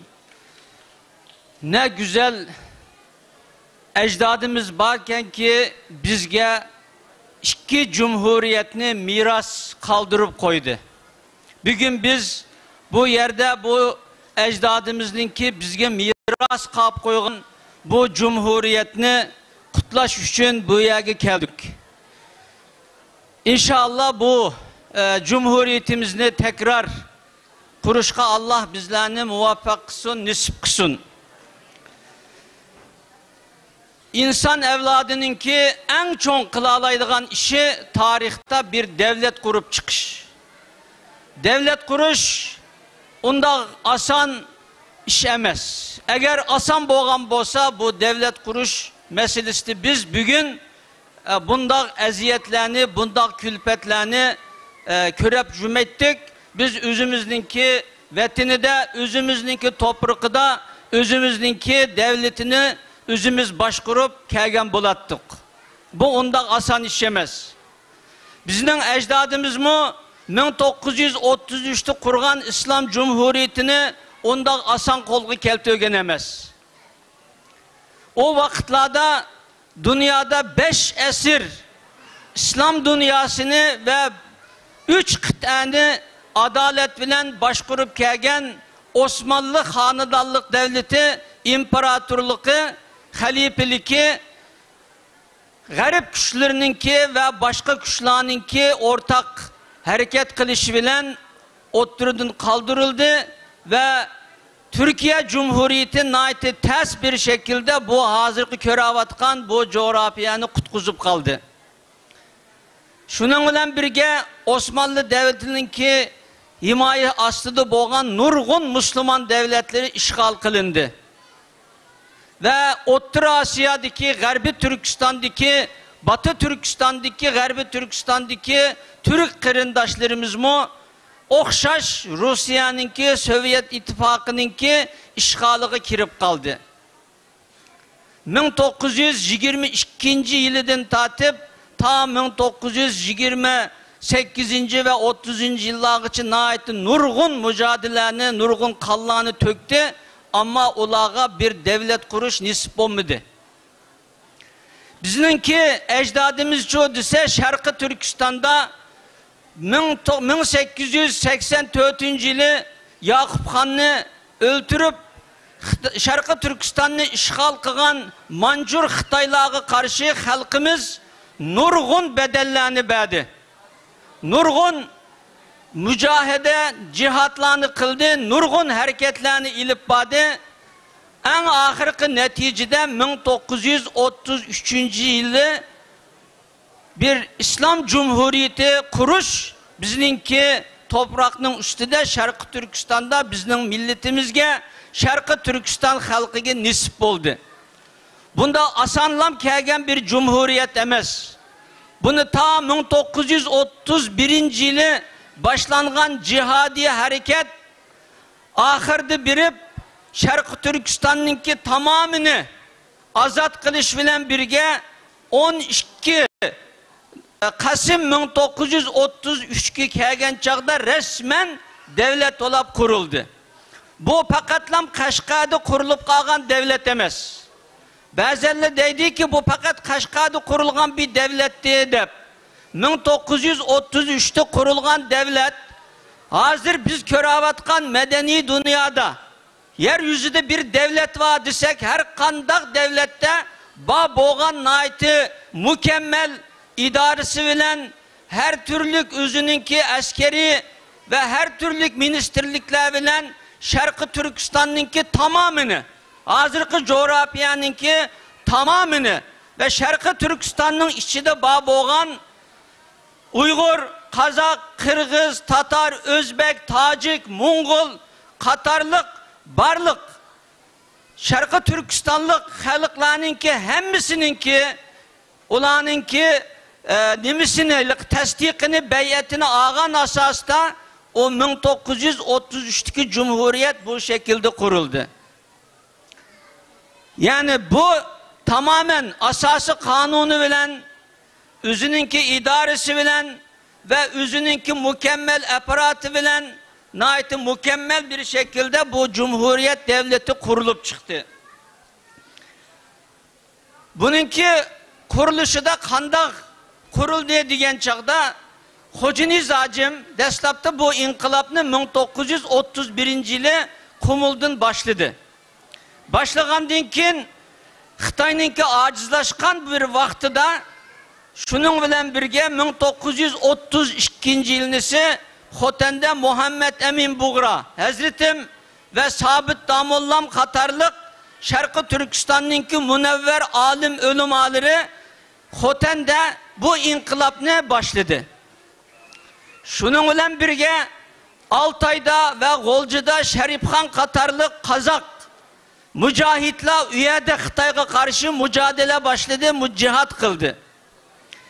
Kaşkadiço ise Kırgız, Osman Ali ve şunun bilen birge Yusuf Can digenge okşaş Şarkı Türkistan'ınki Garbi terpi Türkistan'ın Garbi terpiden Garbi Türkistan'dan kelgen mücahitler Kaşkade cihadi hareket başladı. Şunun bilen birge bu cihadi hareketinin içinde Aksu, onun dikin Karışehir, Kumul, Turpan, Katarlık nerede? Hep Şarkı Türkistan'ın tamamı da Xitaylığa karşı bir cihadi hareket başlandı ve bununki ahirki neticesi de bu cihadi hareketini kılan bolsak çokum bununki bir neticesi boluşu lazım. Digen şu ecdadımızınki naiti mükemmel planları asası da 1933'ün bişi de İstiklal Cemiyeti kurulup çıktı.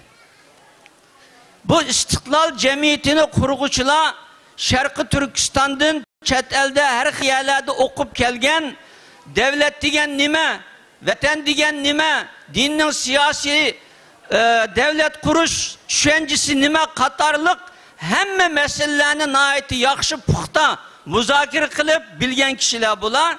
Kanda kılımız? Bu pakatlam Xitay'a karşı turuşlan mı? Ya ki bir yerde bir devlet kuruş lazım mı?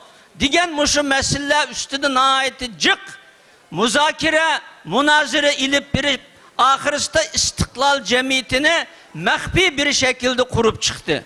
Bunun işi de Şemsiddin Damollam, bunun işi de 1933'teki İslam Cumhuriyeti'nin asası ministri boğan kişilerinin köpüncüsü bu İstiklal Cemiyeti'ninki işçidi bu. Bu cemiyet deslepten aitin mehbi hareket kıldı. Ve bu cemiyetninki nurgun tirişçallığı asası da biraz evvel digen Xoten'deki, Altay'daki, Golcu'daki, Turpan'daki, Kumul'daki, Kaşka'daki aşı nerede? Xitay'a karşı vatanın müstakilliği için hareket kılan, cihat kılan mücahitler bolsa ulanın hemmisi bilen alaka durup bir devlet kurulması bunun paydası yok. Fakat Xitay'ın zulümünden kurtuluş için hareket kısak bu bombaydı bügen Xitay bizden bişimizle silaydı. Eti yanı üzününki nicislikini kılıdı, eskilikini kılıdı çokum bir devlet olmay turup o milletninki mili, dini, cini, namus, iffete her gün saklı kılınmaydı. Onun için müstakil bir devlet kurup çıkış lazım deyip muşu fikrini Şarkı Türkistan'da cihat kılan barlık mücahitlağa bu düşünceni yaydı. Ve bu mücahitlerin tamamının hemmisininki ortak koşuluşu bilen naiti teski düştü bu müstakillikni ilan kılış. Bu mısa 1933 yılı 7. ve 8. aylarda Kaşkanı ve onundan burun zaten Xotan'ı appoğan ve şimal tarafımı nurgun yerlerini appoğan. Eşhedilen kurvası mı buluttu. Ama lakin bu cumhuriyet Şarkı Türkistan teritoriyasınınki tamamını öz içine ağan bir cumhuriyet, bir devlet olsun, müstakil bir devlet olsun dep saklap turup en ahırista ve hatta Hoca Nizacım Cumhurbaşkanı bolup ilan kılgan vakitte biz Şarkı Türkistan'da bilgen meyli 9 tane nemi var şu vakitte Şarkı Türkistan'da 9 tane korallı kısım var. Mücahit kısmı var. Bununki pakatlam 3 tanesi, birisi Mongol, yani birisi Huyzula, Tungalla, yani birisi Ak Orus diyen Xitay bilen birleşmiş 3 grupның sırtındaki hemmisi Müslüman gruplar, mücahitler. Bunlarınki hemmisi Şarkı Türkistan devletinin kuruluşu kabul oldu. Kuruluşunu kabul kıldı. Hoca Nizacım'ını itiraf kıldı ve muşu asasta Şarkı Türkistan İslam Cumhuriyeti kurulup çıktı.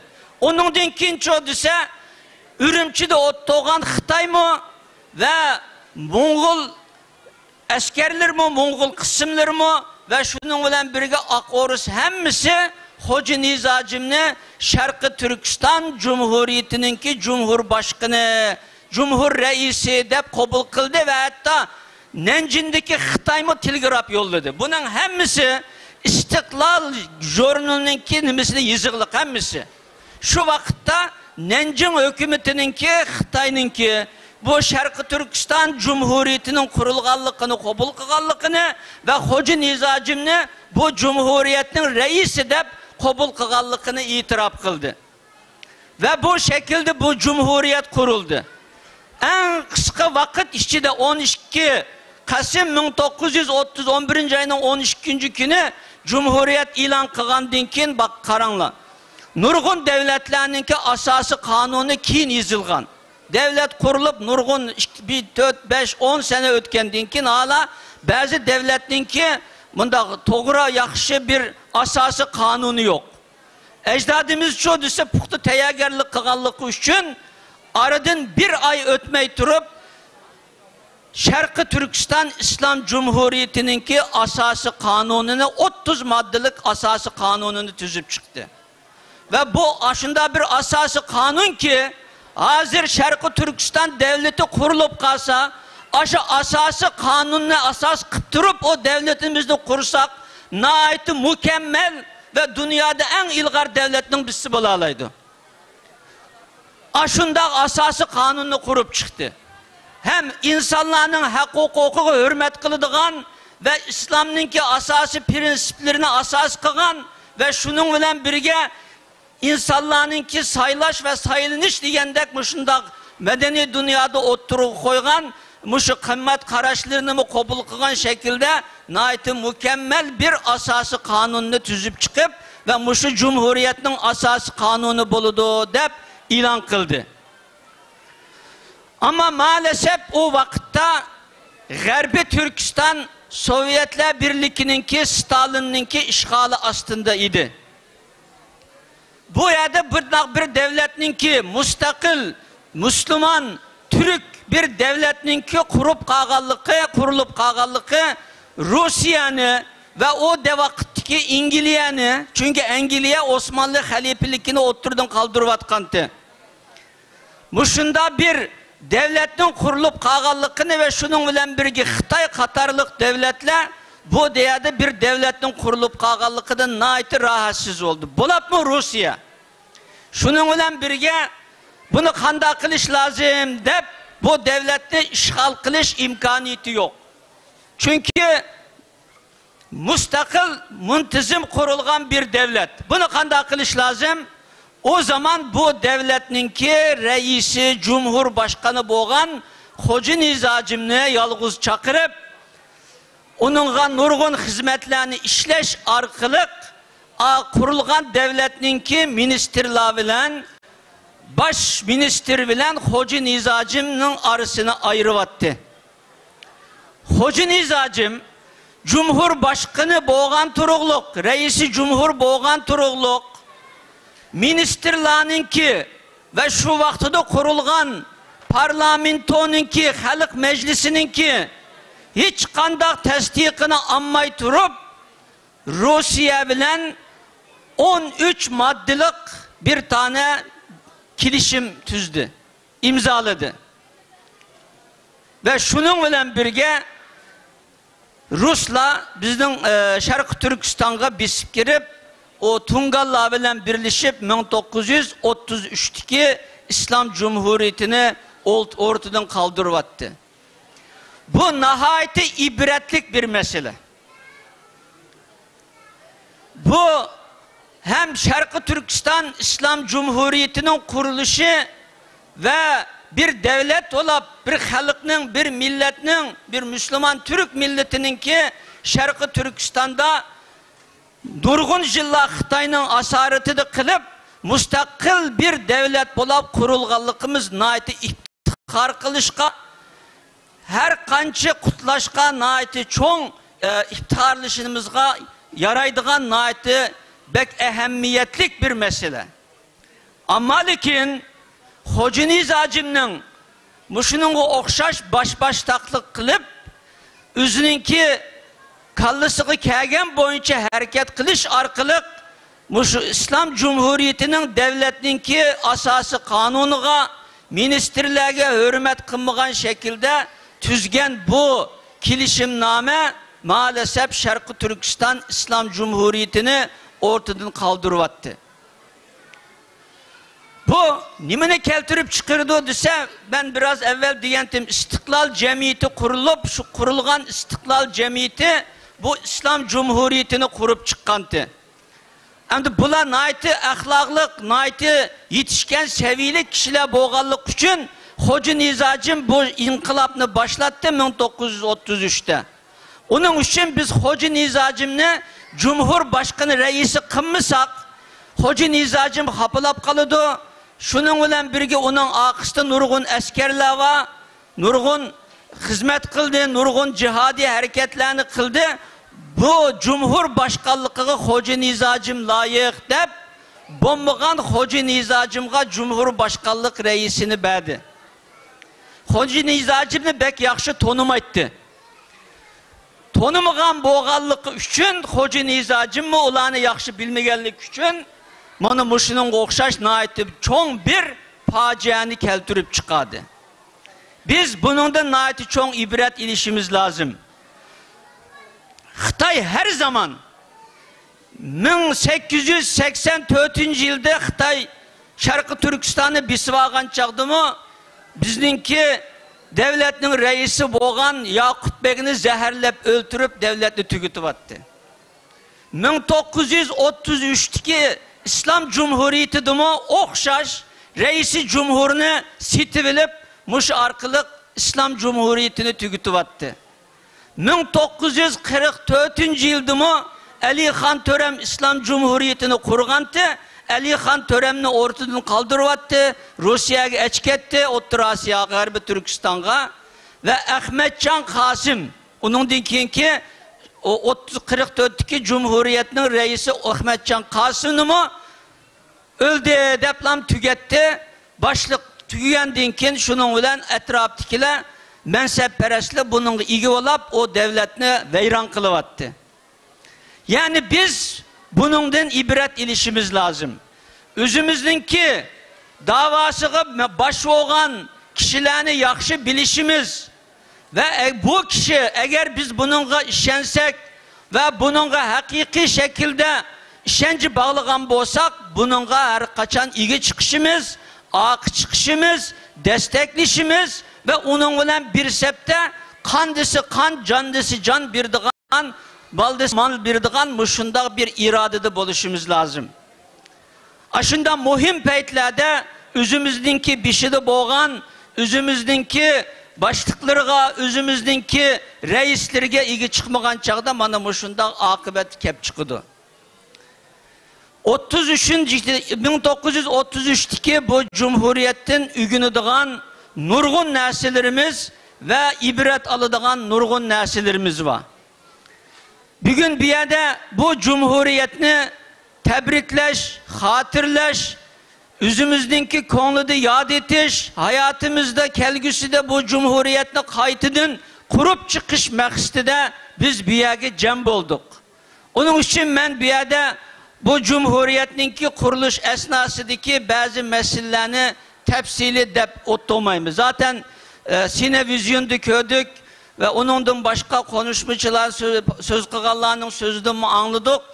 Yani bizge şu yani hazırki dünyada bolavatkan Xitayninki katliamı ve Xitayning Sharqi Türkistan halkıga kılıvatkan zulmü bizge şunu köküstüvatıdı ki biz Sharqi Türkistan'ı qaytadan qutquzmay turib, mustaqil qilmay turib, orada bir devlet kurmay turib ve bizge hiç kaçan eminlik ve bizge hiç kaçan hatırcemlik bulmaydı. Her kançı biz chet elde bay olup giteyli, her kançı profesör alim olup giteyli, her kançı çoğun saraylı, otturaylı ama aş vatan bizim kolumuzda, devlet bizim kolumuzda bulmagan müddetçe biz her yerde har ve zabun bulup yaşayımız. Cenab-ı Allah hemimizge en yakın zamanda bu cumhuriyetimizni qaytadan kurup çıkıp özümüzün kök yıldızlık bayrağının astıda hür özümüzün dinini yaşayalaydıgan mustakil bir devlet kuruş yolunda hemimizni muşu yolda cihadi hareket kıldığan iman ve irade nisip kılsın. Hemmeylengi rahmet. Esselamu aleyküm ve rahmetullah.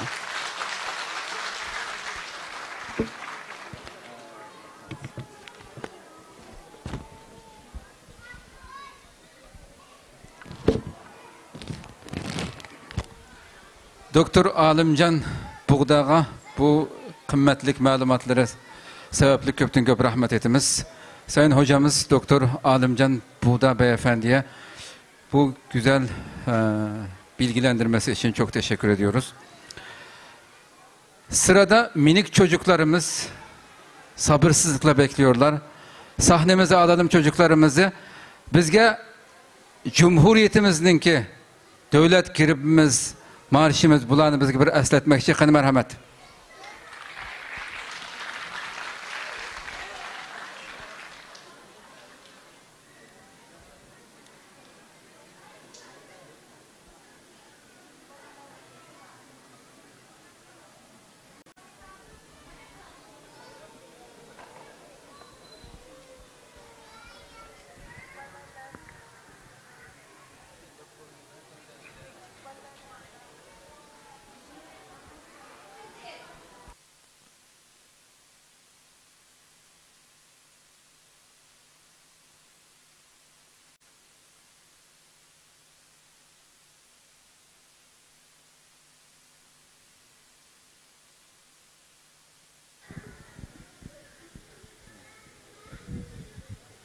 Assalamu alaikum. Cumhuriyet bayramımız kutlu olsun. Bugün bizden devlet bayramımız. Bugün ay yıldızı kök bayrak Şarkı Türkistan asmanda cevlan kılgan gün. Bugün ay yıldızı kök bayrak üçün aziz canlardan keşken milyonluğun şehitlerimizden eseydiğen ularga dua kılıdığan gün. Bugün şanlık ve iftiharlık gün. Tarihim durhanlık cumhuriyet, iki cumhuriyet devletim tahtım mina, müstakillik hür azatlık baxtım mina, yaşayan şanlık vatanımız Şarkı Türkistan, Cumhuriyet bayramımız kutlu olsun. Bizden dinimiz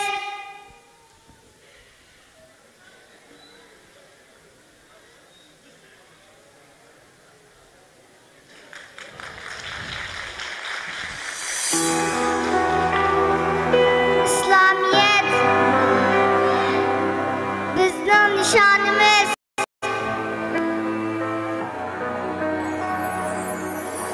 Ne gerek sensiz bana bağlı iren, ne gerek hürler gibi şahit. Kızgın alkışlaydı prezentlerimizde. Azatlık. Ne gerek sensiz bana bağlı iren. Azatlık. Ne gerek bizden yolumuz. Gibi şahit senem. Sendeki yağmur suyum o canğa adalet. Can vatan ağrı bizden vaatimiz. Aziz vatan. Sendeki yağmur suyum o canğa en can vatan bağrım vatan aziz vatan Xeyrindaşlık merhaba bayramım hür cumhuriyetim sen köreş nişanım sen dur barlığım tünlerini tanlarga can tikip ulaş bu hayat babıda şanlık armanım merhaba bayramım hür cumhuriyetim kametin igilmez yutmaz baylığım esirler mühür sen yürek kıtımda seninsiz mümkün mu nefes almağım merhaba bayramım hür cumhuriyetim nevkaran kanları singen şahlıkım zulümga baş ekmez uygurluk gurur yolunda pidadur bu ateş cenim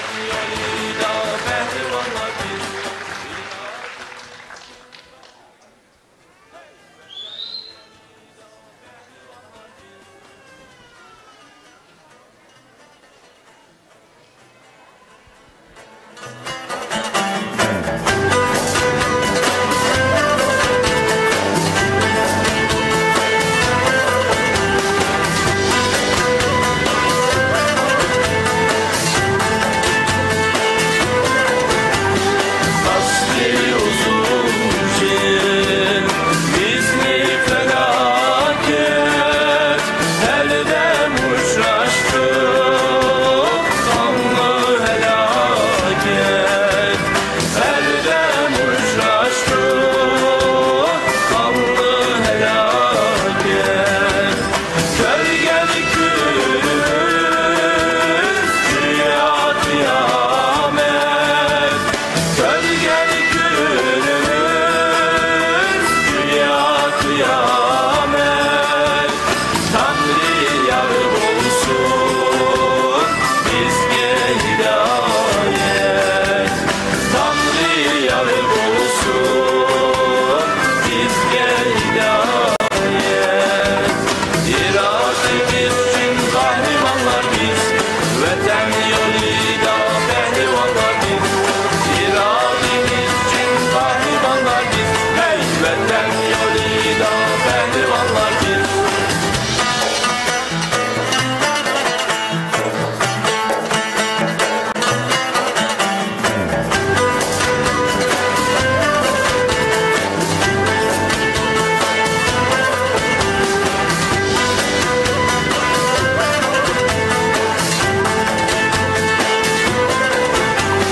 Canlar çıksın o vatan yoluyla kanlar aksın o her gün güneşten kanlar aksın o her gün güneşten arka çekilir bizge umustur arka çekilir bizge umustur hayat yolunda şanlı güreşte hayat yolunda şanlı güreşte İrademiz için kahramanlar biz yılmayız asla vatan yolunda kahramanların bastığı izde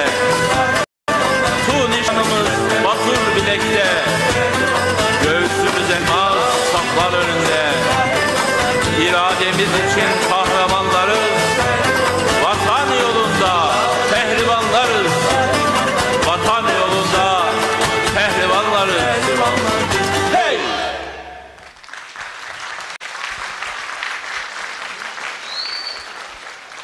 Maşallah çocuklarımızın, bu çocuklarımızı böyle yetiştiren, böyle eğiten anne babalarına, öğretmenlerine, hepsine cani gönülden teşekkür ediyoruz. Hepsinin elinden, alnından öpüyoruz. Teşekkürler. Allah razı olsun. Bu güzel farzandlarimizni mana shunday tarbiyalagan ota-onalarga ve okutkucu ustadlarga köptün köp rahmet etimiz. İnşallah milletinin güzel, parlak, kelaçki boğusu bu farzandlarımız. Köptün köp rahmet. Bundan sonraki konuşmacılarımızdan çok istirham ederim ki çünkü çocuklarımız arkada, sahne arkasında sabırsızlıkla bekliyorlar. Konuşmalarını kısa kesmelerini rica ederim. Sırada Adalet ve Kalkınma Partisi 23. dönem milletvekili, İstanbul Yeni Yüzyıl Üniversitesi Hukuk Fakültesi Dekanı Sayın Profesör Doktor Celal Arbay hocamızı sahneye konuşmalarını yapmak üzere davet ediyorum. Buyurun hocam.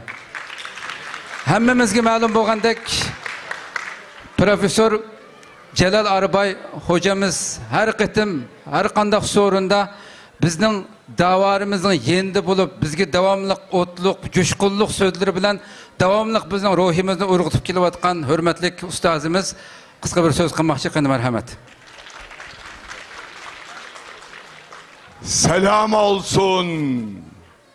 Devletinin dört temelini İslamiyet, azatlık, adalet ve kardeşlik olarak tesis eden, temellendiren ruh ve gönüllerin sahiplerine selam olsun size. Biz damardan gireriz, gideriz, yol alırız.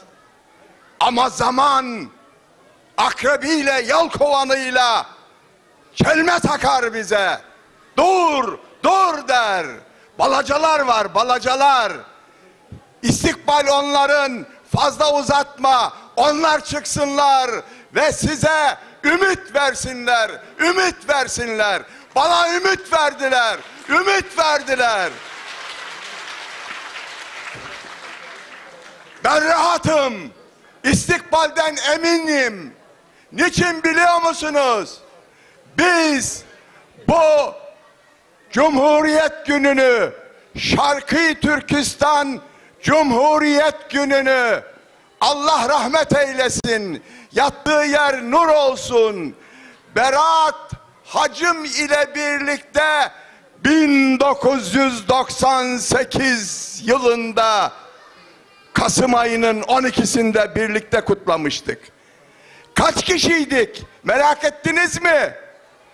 Bir Berat Hacım, bir ben, bir Alimcan, bir de Ataullah. Saydan, sağdan say 4, soldan say 4.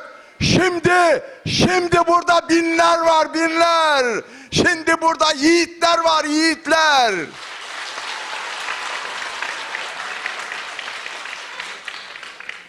Burada 70'ler var.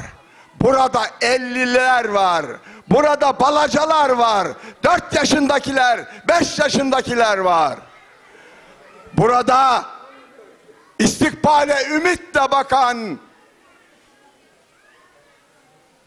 mangal gibi yüreği olan Çağrı Beylerin, Tuğrul Beylerin, Osman Baturların, Muhammed Emin Buğraların neveleri var, torunları var, torunları var.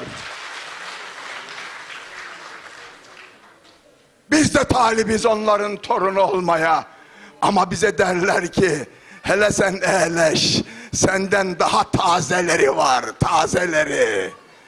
Ama ben de onlara derim ki, tazelik, kartlık yürektedir, yürekte, yürekte.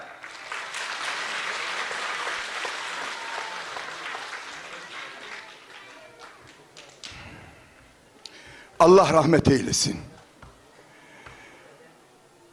Devletimizi kuran Sabit Damallama, Allah rahmet eylesin. Ali Han Töreme, Allah rahmet eylesin.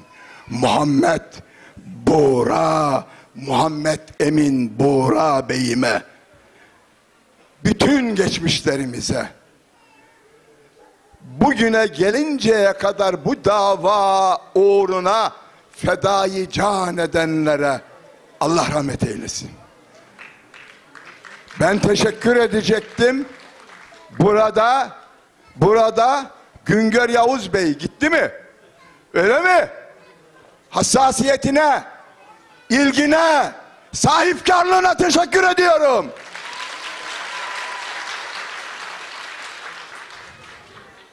Beyler, kimse endişe etmesin. Bu tekerlek tümsekte kalmayacaktır. Gün doğmuş, gün batmış, mutlaka ve mutlaka ebed bizim olacaktır.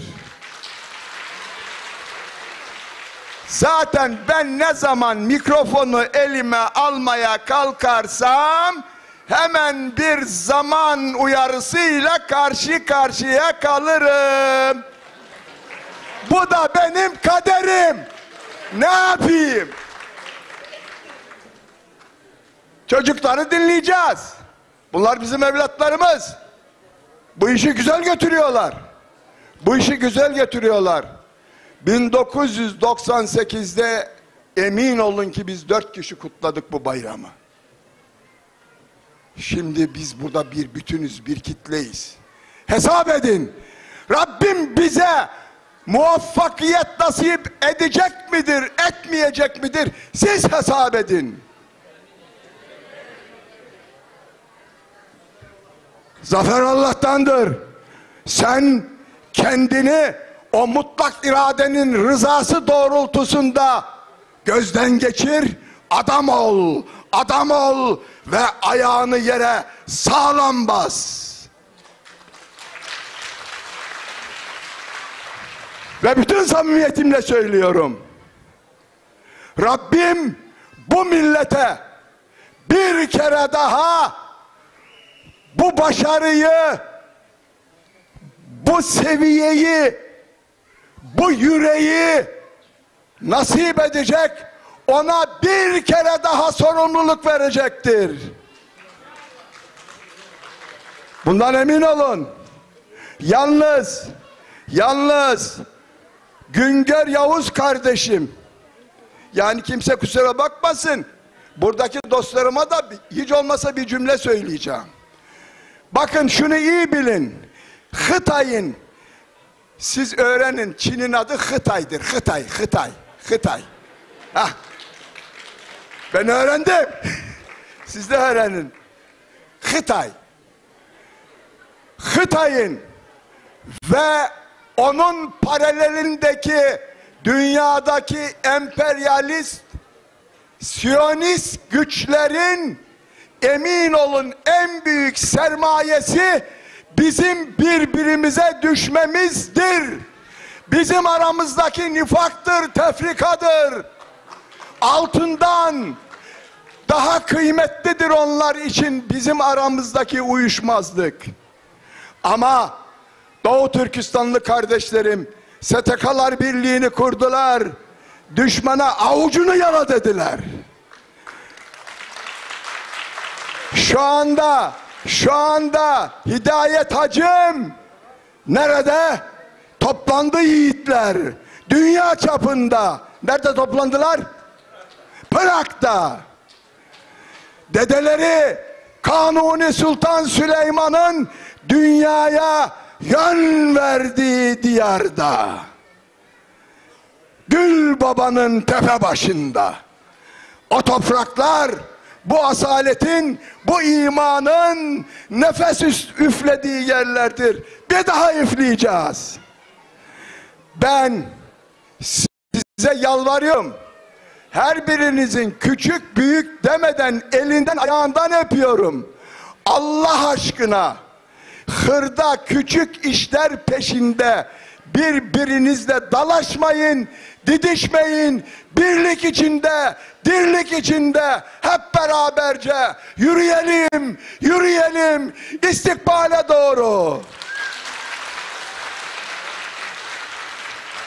Ben şair değilim. Güngör'üm, senden önce şöyle dedim ki ne diyeyim bunlara? Onlara ve bu cumhuriyetin kurucularına ve o aziz vatana, ey benim aziz vatanım, Doğu Türkistan'ım, senin azatlığın uğruna oluk oluk aksın kanlarımız. Ey göy bayrak, ayağa kalk, diril, gün göndereye doğru tırman ve al bayrağı, selam gönder. O burada, sen orada, dalgalan dalgalan ey şanlı hilal. Benim gök bayrağım, sana feda olsun canımız, sana feda olsun canımız. Ey Rabbim, bizim birliğimizi, beraberliğimizi, dirliğimizi daim eyle. Rabbim, bizi bize bırakma. Rabbim, bizi Efendimiz Muhammed Mustafa'ya bağışla. Onun yolunda, onun yolunu takip edenlerin yolunda bize zaferi, nusreti lütfeyle Allah'ım. Hepinizi ona ısmarlıyorum. Hepinizi ona ısmarlıyorum. Sahibiniz olsun. Onun himayesinde kalın. Kalın sağlıcakla.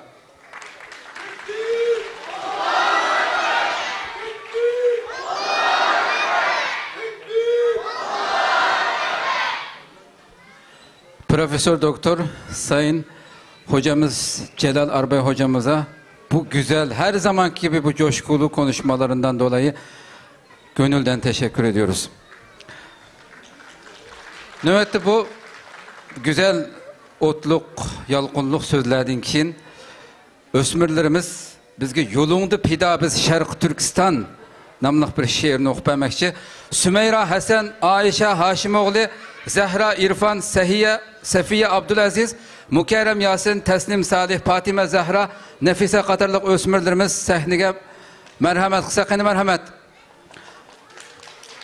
Kızgın alkışlarımız bilen bu olmak prezentlerimizni kütüp alaylı.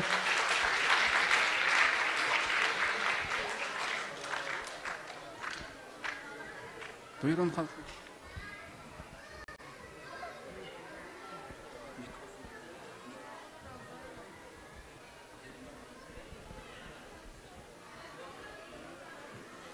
Şarkı Türkistan ey ulug' vatan, kinnak qanimiz to'kilgan sanda, gar yashasak yiroq allarda, umid orzular har vaqt sanda. Atam so'zlaydi tog'larni maqtab, onam so'zlaydi bog'larni maqtab. Gerçi men cho'ng bo'ldim yiroq allarda, lekin ishqon kuydilar yurakni dag'lab.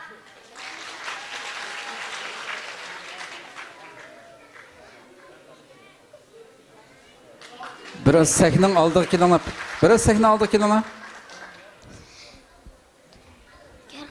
Gel kalsın. Alkış, alkış. Maşallah. Tamam kızım, mesele yok. Ben bir gödek yaşayman vatandan yiroq. Amma sen kalbimde anyoruq jiroq. Gel kalsam muhbar idingdan mahrum. Dastlarang amastur aqlimdan uzaq. Maşallah, maşallah. Ana vatanimiz azizsen aziz. Kaldım demekin hiçbir iksiz. Biz senin avladın ahdimiz uluq. Baxtimiz külmeydi kalsak sınavsız. Ger bolsam ben küçük bir bala, vatanim davası men üçün a'la. Okuyman tirişip vatanim üçün, maqsadga yetkizgay Rabbim Allah. Biz yeni avlatmız, yetilmektimiz. Kilecek ümitni yaşatıp mengü. Kütkün vatanimiz kelimiz bir gün. Her azad Türkistan kalıdı daim.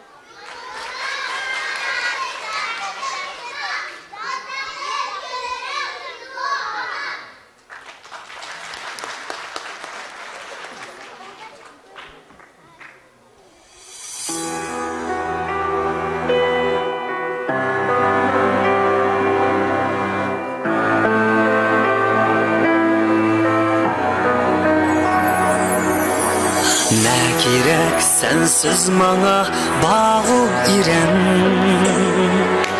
Ne gerek körler kebi şahisenem. Ne gerek sensiz mana bağı iren. Ne gerek körler kebi şahisenem. Sendeki yağmur suyum o canğa en. Can vatan, ağrım vatan, aziz vatan. Sendeki yağmur suyum o canğa en. Can vatan, bağrım vatan, aziz vatan.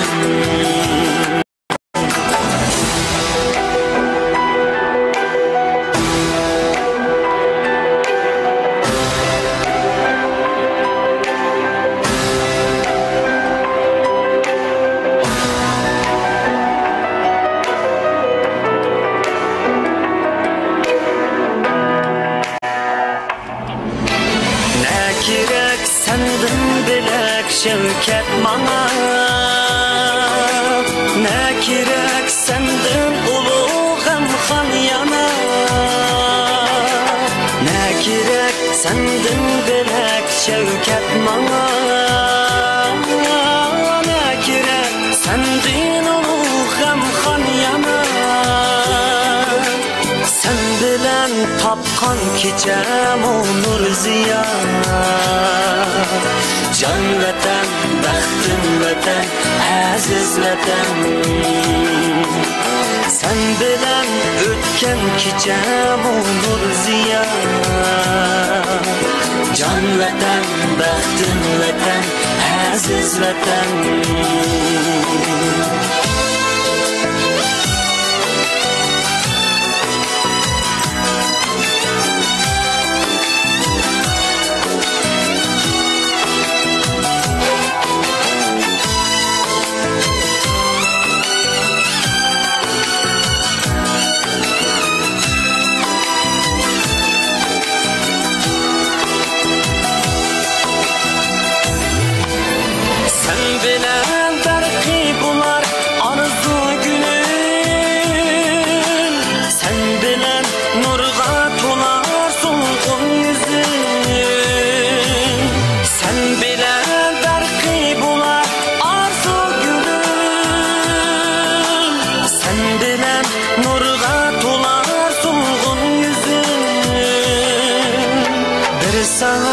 Beyat kılıp ötkey günüm. Can vatan, hakrım vatan, aziz vatan. Bir sana beyat kılıp ötkey günüm. Can vatan, bağrım vatan, aziz vatan. Eh vatan, baktın vatan, aziz vatan. Sen büyük mucizesin aziz vatan. Can vatan, bağrım vatan, güzel vatan. Sen büyük abidisin aziz vatan. Sen büyük abidisin aziz vatan.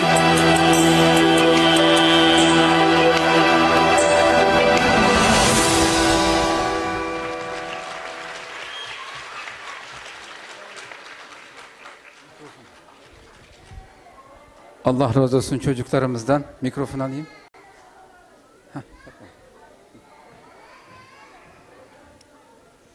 Ağızlarına, yüreklerine sağlık. Çok teşekkür ederiz. Allah razı olsun. Bu güzel perzentlerimizden bu yüreklerimizni hoşallıkka çömdürgen bu numurga muşunu hazırlagan ustadlarga köpten-köp rahmet ettimiz. Növbette bizge 7 xil tilda bizni salomlash uchun bu cumhuriyetni Mahdiya Asimova o'zbekcha salomlaydi. Dilnoza Rahimova Rusça, Hafiz Merve Kaşgarlı İngilizce, Hafiz Munire Kaşgarlı Arapça, Abide Ali Uygurca, Mukerrem Sıddık Türkçe.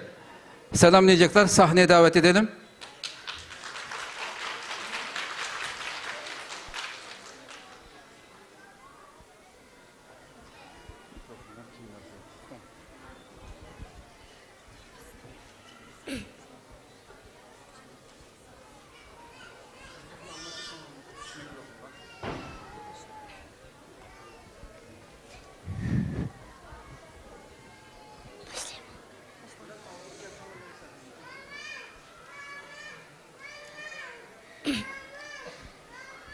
Selamun aleyküm saygıdeğer misafirler. Bugün 12 Kasım 2021. Aynı zamanda Doğu Türkistan İslam Cumhuriyeti'nin 1933 ve 1944 tarihlerinde 2 kez kuruluşunun yıl dönümüdür. Bu mübarek ve şanlı günü en içten dileklerimizle kutluyoruz. Çinli cellatların demir yumrukları altında ezilen ve yok edilme tehlikesiyle karşı karşıya olan Uygurların Doğu Türkistan'ın hiçbir zaman Çin toprağı olmadığını ve olmayacağını, Doğu Türkistan halkının bağımsızlığı için nesiller boyu savaşmaya hazır olduğunu da tüm dünyaya duyuruyoruz. Anma günümüz kutlu olsun. Doğu Türkistan Şehitler Yurdu sonsuza kadar özgür olsun.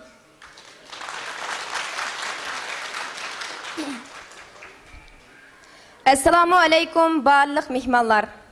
Bugün 2021 yılı 11 ayının 12 günü. Şundaqla, tarixda 1933 ve 1944 yılı bulup, 2 qitim Şərq Türkistan İslam Cumhuriyeti qurulğanlığının şanlıq xatır günü. Biz bu mübarek ve qutluk gününü qızğın təbrikləyimiz. Şundaqla, Xitay jallatlarının tümür tapını astıda izilib atqan, yok buluşqa yüzlanıb atqan Şərq Türkistanlıqlarının, Şərq Türkistanның hergiz Xitayның zimini emasligini, Şərq Türkistan xalqının mustaqilliqi üçün avlat köreşke tayyar işkenligini, dunyaga jakarlaydiganligini bildirimiz. Xatır günümüz mübarek bolsun, şehitler diyarı Şərq Türkistan ebedi hür bolsun. Esselamu aleykum ve rahmetullahi ve berekatuh. أهلا وسهلا بضيوفنا الكرام. اليوم هو 12 نوفمبر 2021.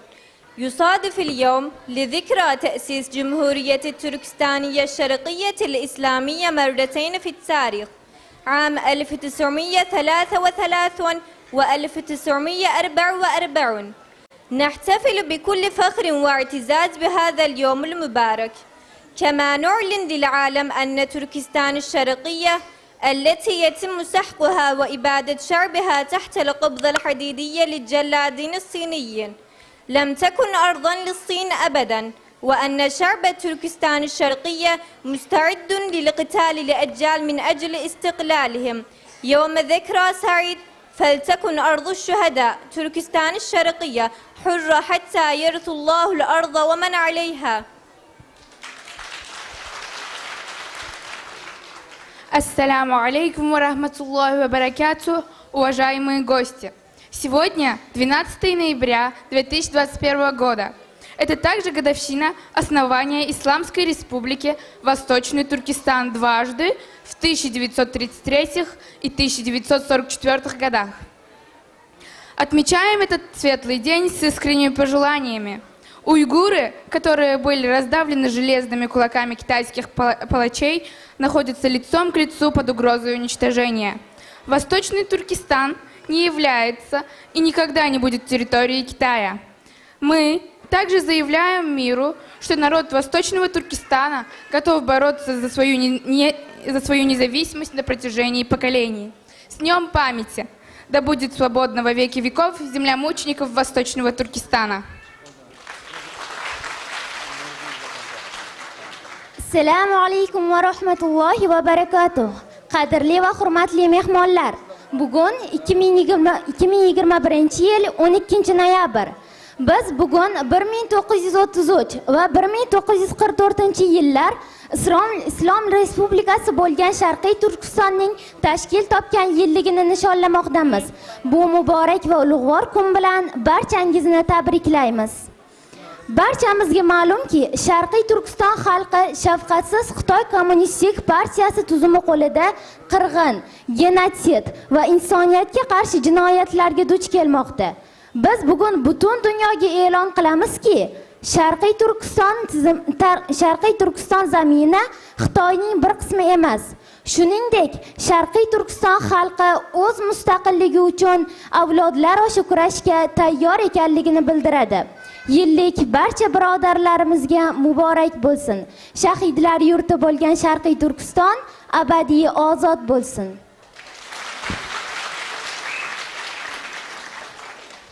Assalamu alaikum wa rahmatullahi wa barakatuh.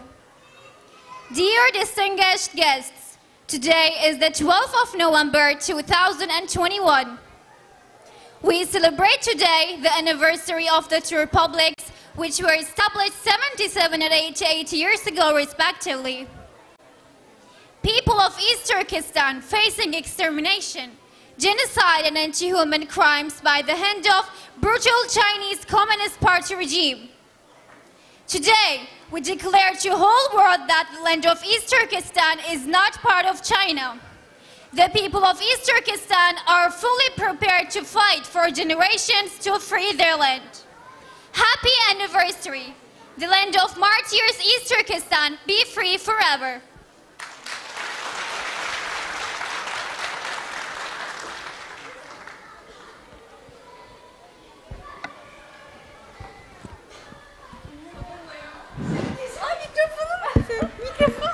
Çocuklarımızın bu güzel sunumundan dolayı çok teşekkür ederiz.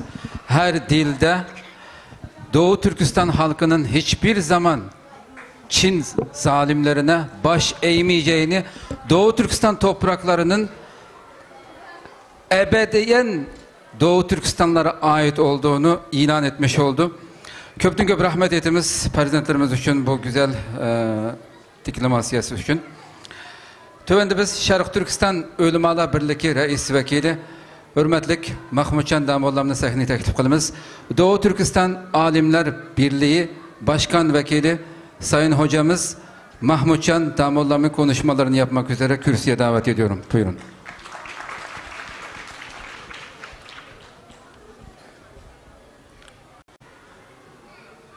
Elhamdülillah ve salatu ve selamu ala Resulillah thumma amma ba'd. Esselamu aleyküm ve rahmetullahi ve berekatuh. Ve la tahsabennellezine kutilû fî sebîlillâhi emvâta bel ahyâun inde rabbihim yurzakûn.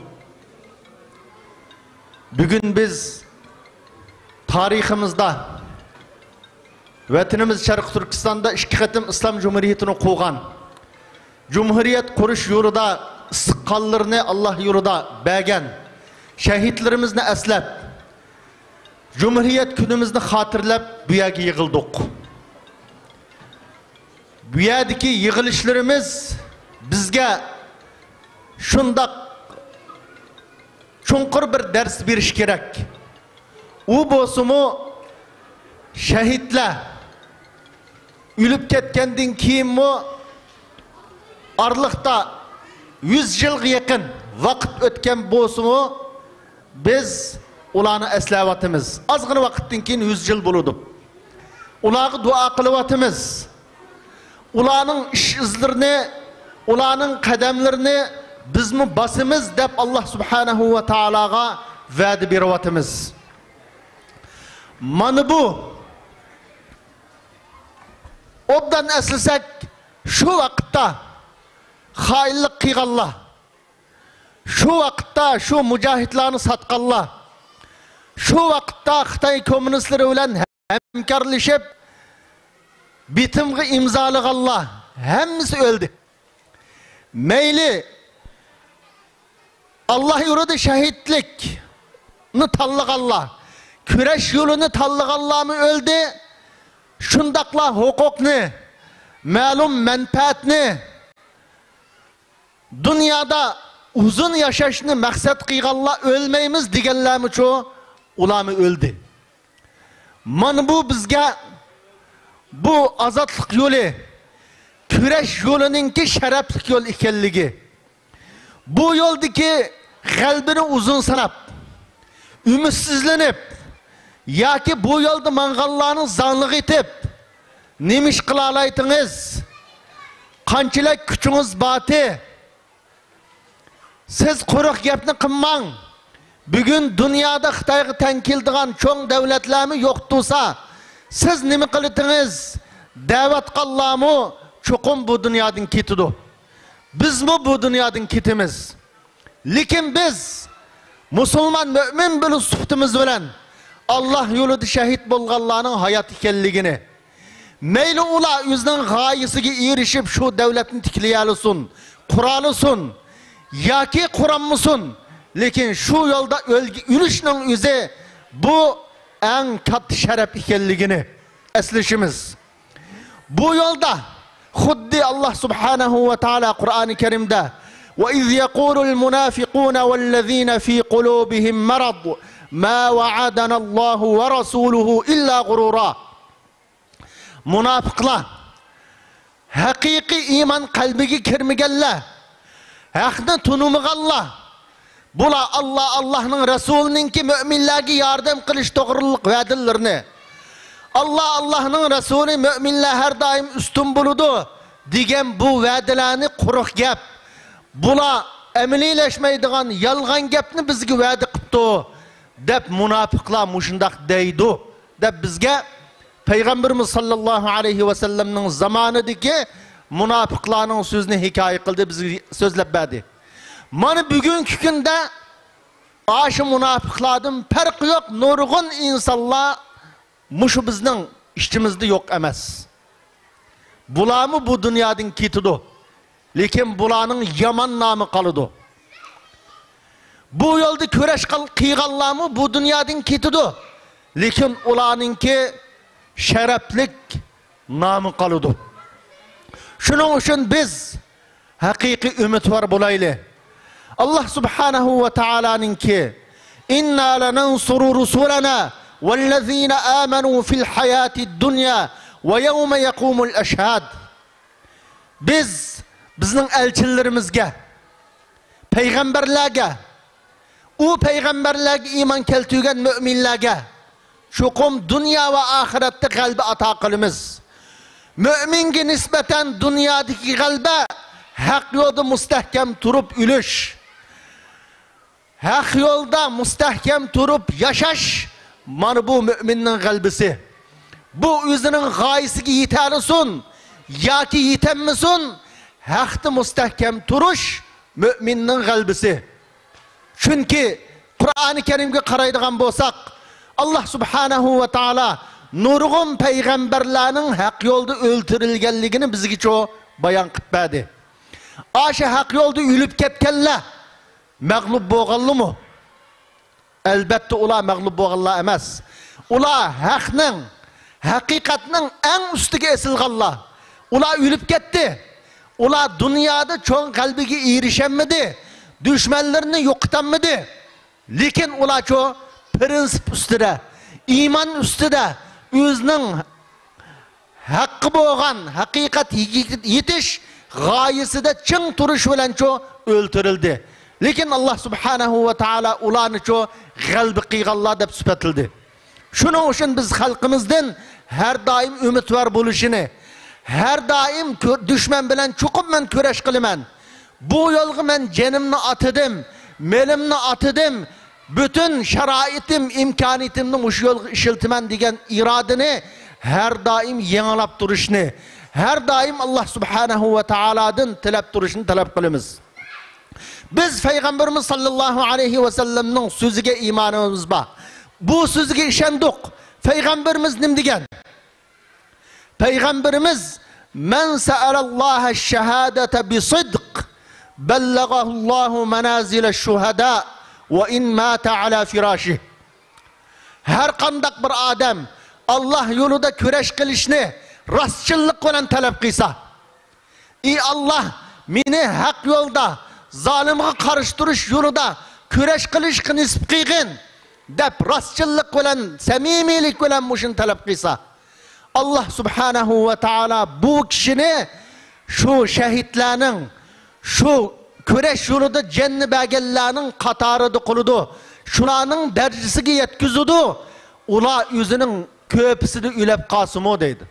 Yani bu küreşini kılanmay, canını tikenmey, ülenmey Allah yolunda meyli kisel sebebiden, meyli kırıp gitiş sebebiden, ne mi sebepten ülüp gitip kalsa Allah subhanahu ve taala o kişini şehitlerinin makamını yetküzüdü dedi. Bizning bu sözge çoğu imanımız var. Şunun için Allah subhanahu ve ta'ala'nın galbisini, Allah'ın nusretini keçip gitti dep qaramaylı. Belki Allah'ın nusreti biz samimi bolsak, biz haqiqiy rostchil bo'lsak, biz mush kurash yo'lida hamma narsamizni atashga tayyor bo'lsak, Alloh subhanahu va taoloning g'albisi cho'qim bizga mansub. Cho'qim bizningki vatanimizda davlatimizni qurdigan, xalqimizni erkinlikka chiqadigan xalq Alloh subhanahu va taologa o'zi tungandak ibodat qila oladigan bir davlatni cho'qim qila olamiz. Buning bizning to'liq ishonchimiz bo'lishi lozim. Xuddi bugun kecha, at kunduz bo'ludi deganga ishongandek, cho'qim biz haqni mustahkam to'saq, irodani mustahkam bo'lsak, Allohga haqiqiy samimiy qo'lchilik qila olsak, cho'qim Alloh bizni g'oyimizga yetkazadi, maqsadimizga yetkazadi degan mushu prinsipda ching turishimiz lozim. Alloh subhanahu va taolo mushada o'ltagan va dunyoning har qaysi joylarida mushu bugungi kunni qutlayotgan bütün Sharq Turkiston xalqini samimiy bo'lishga, o'zining jihodiy niyatida dushman bilan bo'lgan kurash qilish g'oyasida mustahkam bo'lishga Alloh nasib qilsin. Subhanakallohumma va bihamdik, nashhadu an la ilaha illalloh, nastag'firuka va natubu ilayk. Vassalomu alaykum va rahmatullohi va barakatuh.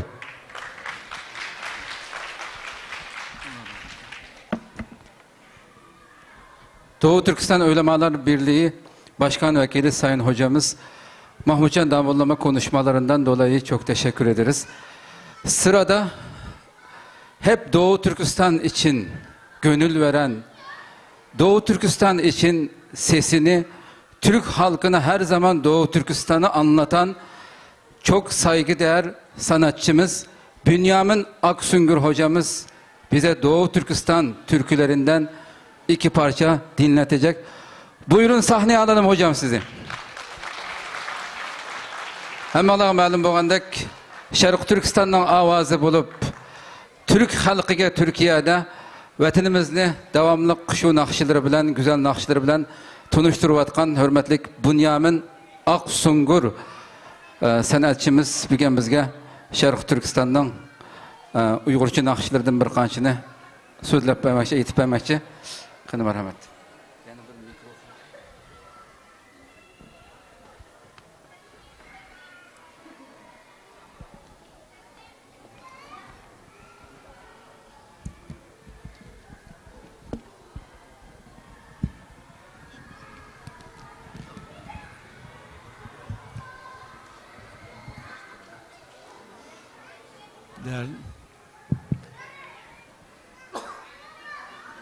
Esselamun Aleyküm.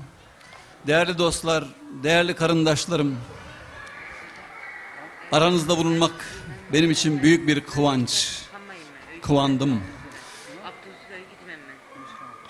Doğu Türkistan'ın Müstakillik Bayramı 12 Kasım 1942'deki son bağımsız Şarkı Türkistan Cumhuriyet Bayramı kutlu olsun. Allah buyursa, Allah her şeye muktedir, her şeye kadir olan Allah, o gök bayrakları vatan Türkistan'da dalgalandıracaktır inşallah. İnşallah o günleri biz de göreceğiz. İnşallah. Efendim, zalimin zulmü payidar olmaz. Bu bir imtihandır, geçecektir inşallah. Ben 2015 yılı 9. ayında Doğu Türkistan'a seyahat ettim. Benim 40 yıllık hayalimdi, 40 yıllık düşümdü. Kaşgar'da İdgah Mescidinde bayram namazı okumak kısmetim oldu. Hep benim hayalimdi, oldu, kısmet oldu. Gittim. 11 gün orada rüya gibi dostlarla, kardeşlerle kucaklaştık. Burada beni çoğunuz tanımaz. Burada beni kimse tanımazken Doğu Türkistan'da ben TRT'den emekliyim. TRT'de programlar yapıyordum Doğu Türkistan'la ilgili ve bunun içinde Doğu Türkistan var, Kırgız var, Kazak var, Azerbaycan var, Türkiye var, Balkanlar var. Bu programlar arasında Doğu Türkistan nakşalarından da ayıtmışım ve işitilmiş. Diyorlar ki İstanbul'da bir ağamız var, bizim nakşalarımızı aytıdı. Evet, ben 200 kadar Uygur nakşası bilirdim. Ama oraya gittiğim zaman 500 kadar daha öğrendim. Döndüğümde kayıtken vakitte 700 Uygur nakşısı var kafamda. Bunlardan bir tanesi Ablet İsmail'in sözlerini yazdığı, Ablet Ablikim'in bestelediği Canan Uykuda. Canan Uykuda'yı sordum bestekarına. Bu Canan kim? Sizi böyle mangratır, sizi böyle bağırtan bu Canan kim? Ne güzel dizinizde yatmak varken. Sağa sola baktı, kimse bizi izliyor mu? Kimse bizi dinleyen var mı diye. Sonra ağabey dedi. Canan Halık. Canan Halık. O kadar büyük bir travma geçirdim ki hayatımın 50 yılı 2 saniye içinde film şeridi gibi aktı. Biz 50 yıldır Canan'ı uyandırmaya çalışıyoruz. İnşallah uyanacak tabii de başaramadık bugüne kadar. Ona dedim ki sen Türkiye'ye gel de Cananları gör. Sadece uyusalar iyi, horluyorlar. Ve sadece horlasalar kendi kendilerine iyi. Bizi de horluyorlar. Yani kendisi için ölecek kadar kendisini seven yarini, yegane vefadarını da horluyorlar. Bütün Türk dünyasında böyle. Ama inşallah Canan uyanacak. İşte o şarkıyı dedim ki Türkiye'de albümde okumak istiyorum. Müsaade var mı? Dedi ki kıvanırız. Kıvanırız. Evet. Canan Uykuda.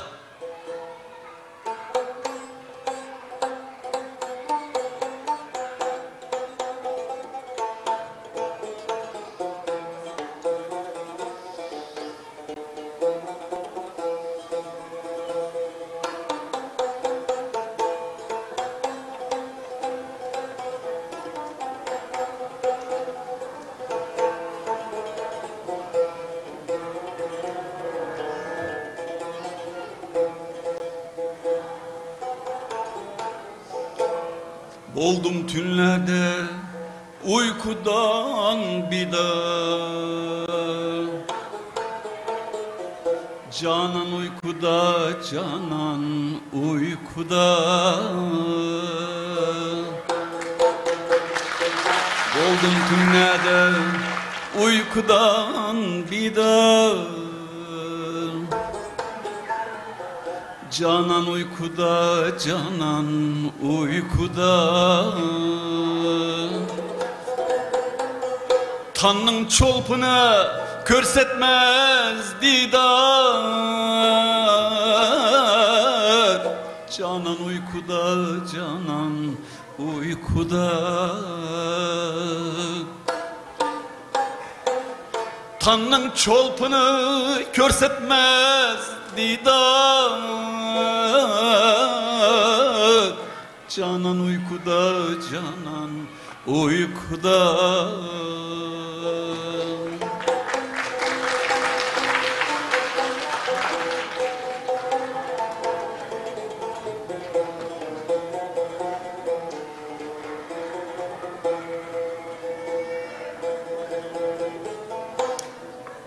Hicran azabı kıynadı canım.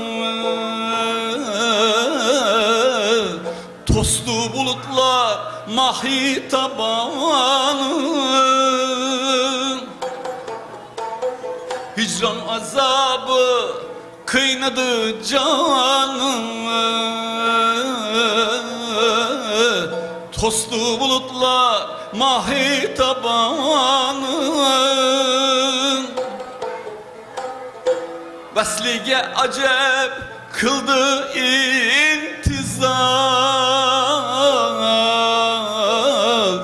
Canan uykuda, Canan uykuda. Veslige acep kıldı intizar. Canan uykuda, Canan uykuda.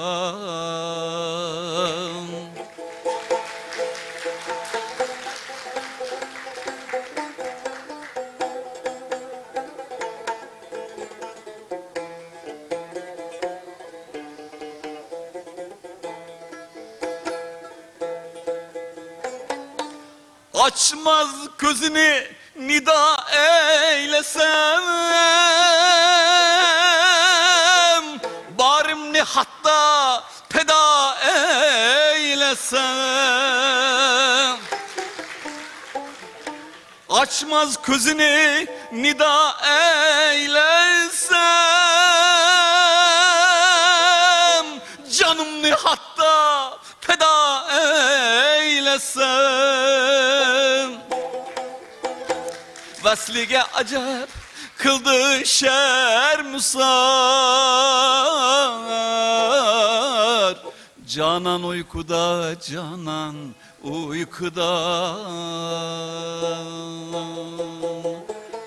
Halkı alemge kıldı şermusar,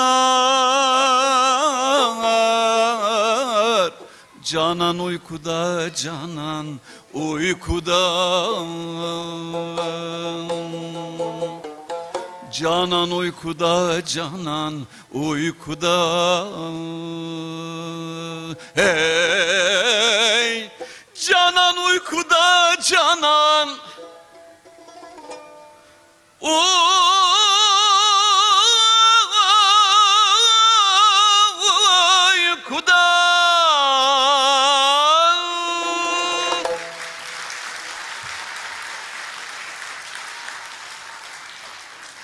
İnşallah uyanacak. Hep birlikte uyanacağız. Allah o günleri gösterecek. Evet, nice Uygur sanatçılar var. Sırf Türkçe yazdığı, Uygurca yazdığı için şehit edilmiş. Kim? Abdülhalik Uygur. Turfan'da. Kabrine gittim, nasip oldu.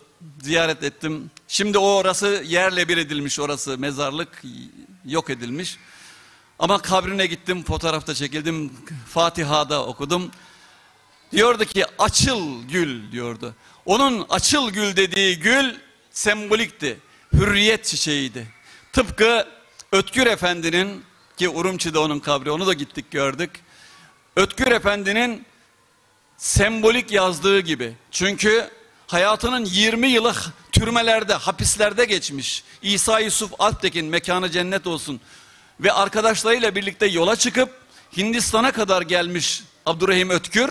Fakat ne hikmetse oradan geri döndürülmüş. Ve hayatının 20 yılı hapislerde geçince dersine iyi çalışmış. İz romanının şairi, yazarı. Ve demiş ki bir sohbette, çalışmak için yaşaş gerek. Uygur kardeşler anladılar. Savaşmak için birinci şart hayatta kalmaktır. Çalışmak için yaşaş gerek. Ve yaşamış. Rejimle, devletle kavga etmemiş ama meramını anlatmış. Derdini çok güzel anlatmış. Biraz sonra onun Uçraşkan'da şiirini, şarkısını söyleyeceğiz hep beraber. Evet, o önce Abdülhalik Uygur'un Açıl Gül şarkısını söyleyelim. Turfan yöresinin.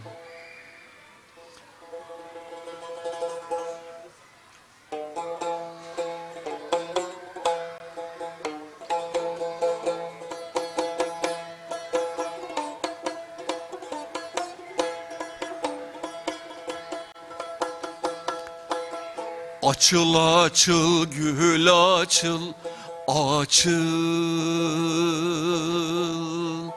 Açıl açıl gül açıl, açıl.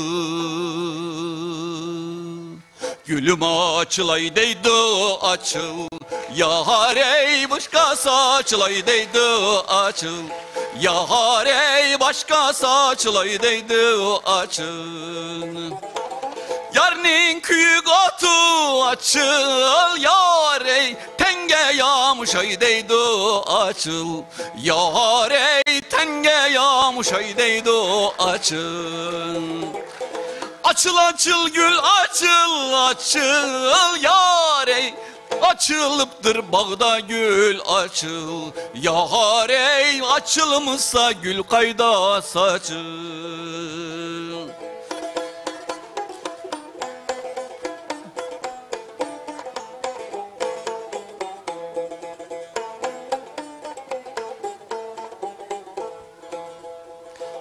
Açılmışsa gül kayda açıl, yar ey gül dibinde maremdu açıl, yar ey gül dibinde maremdu açıl.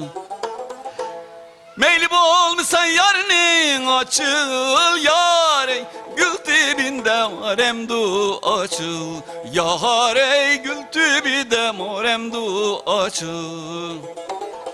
Açıl açıl gül açıl, açıl yar ey, açılmıştı bağda gül açıl, yar ey açılmışsa gül kayda saçıl.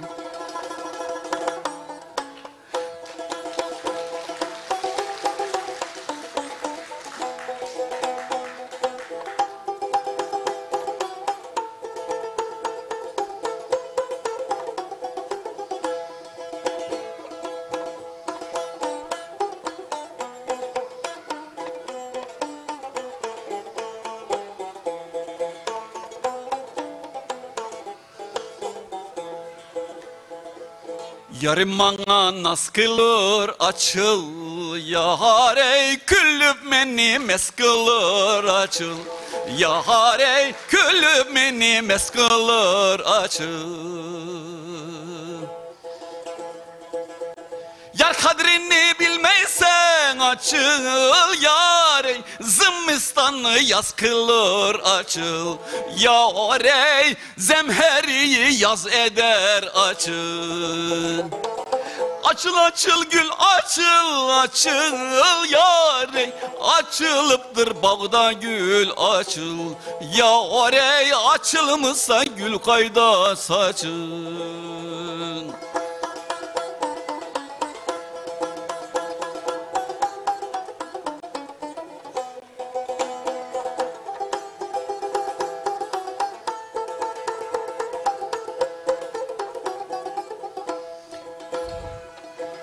Açıl açıl gül açıl, açıl, açılmışsan gül kayda saçıl.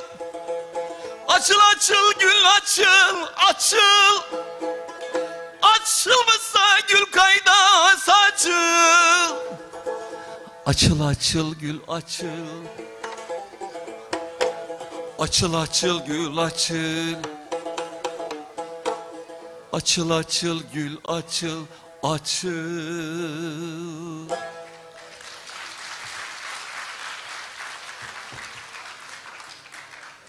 O gülün açıldığı gün Canan da uyanmış olacak. O gül sembolik hürriyet gülüdür. Onu biliyorsunuz hepiniz. İşte az önce Şarkı Türkistan Savaşı için 1932 yılında, 33 yılındaki 10 binlerce Uygur kardeşimin Taklamakan çöllerinde şehit düştüğü o şanlı direnişin, şanlı savaşın arkasından 1933 yılında Şarkı Türkistan İslam Cumhuriyeti kurulmuştu. O günler tekrar gelecek ama oralarda insanlar şehit kaldılar, çöllerde kabirsiz kaldılar diye şikayet edildi.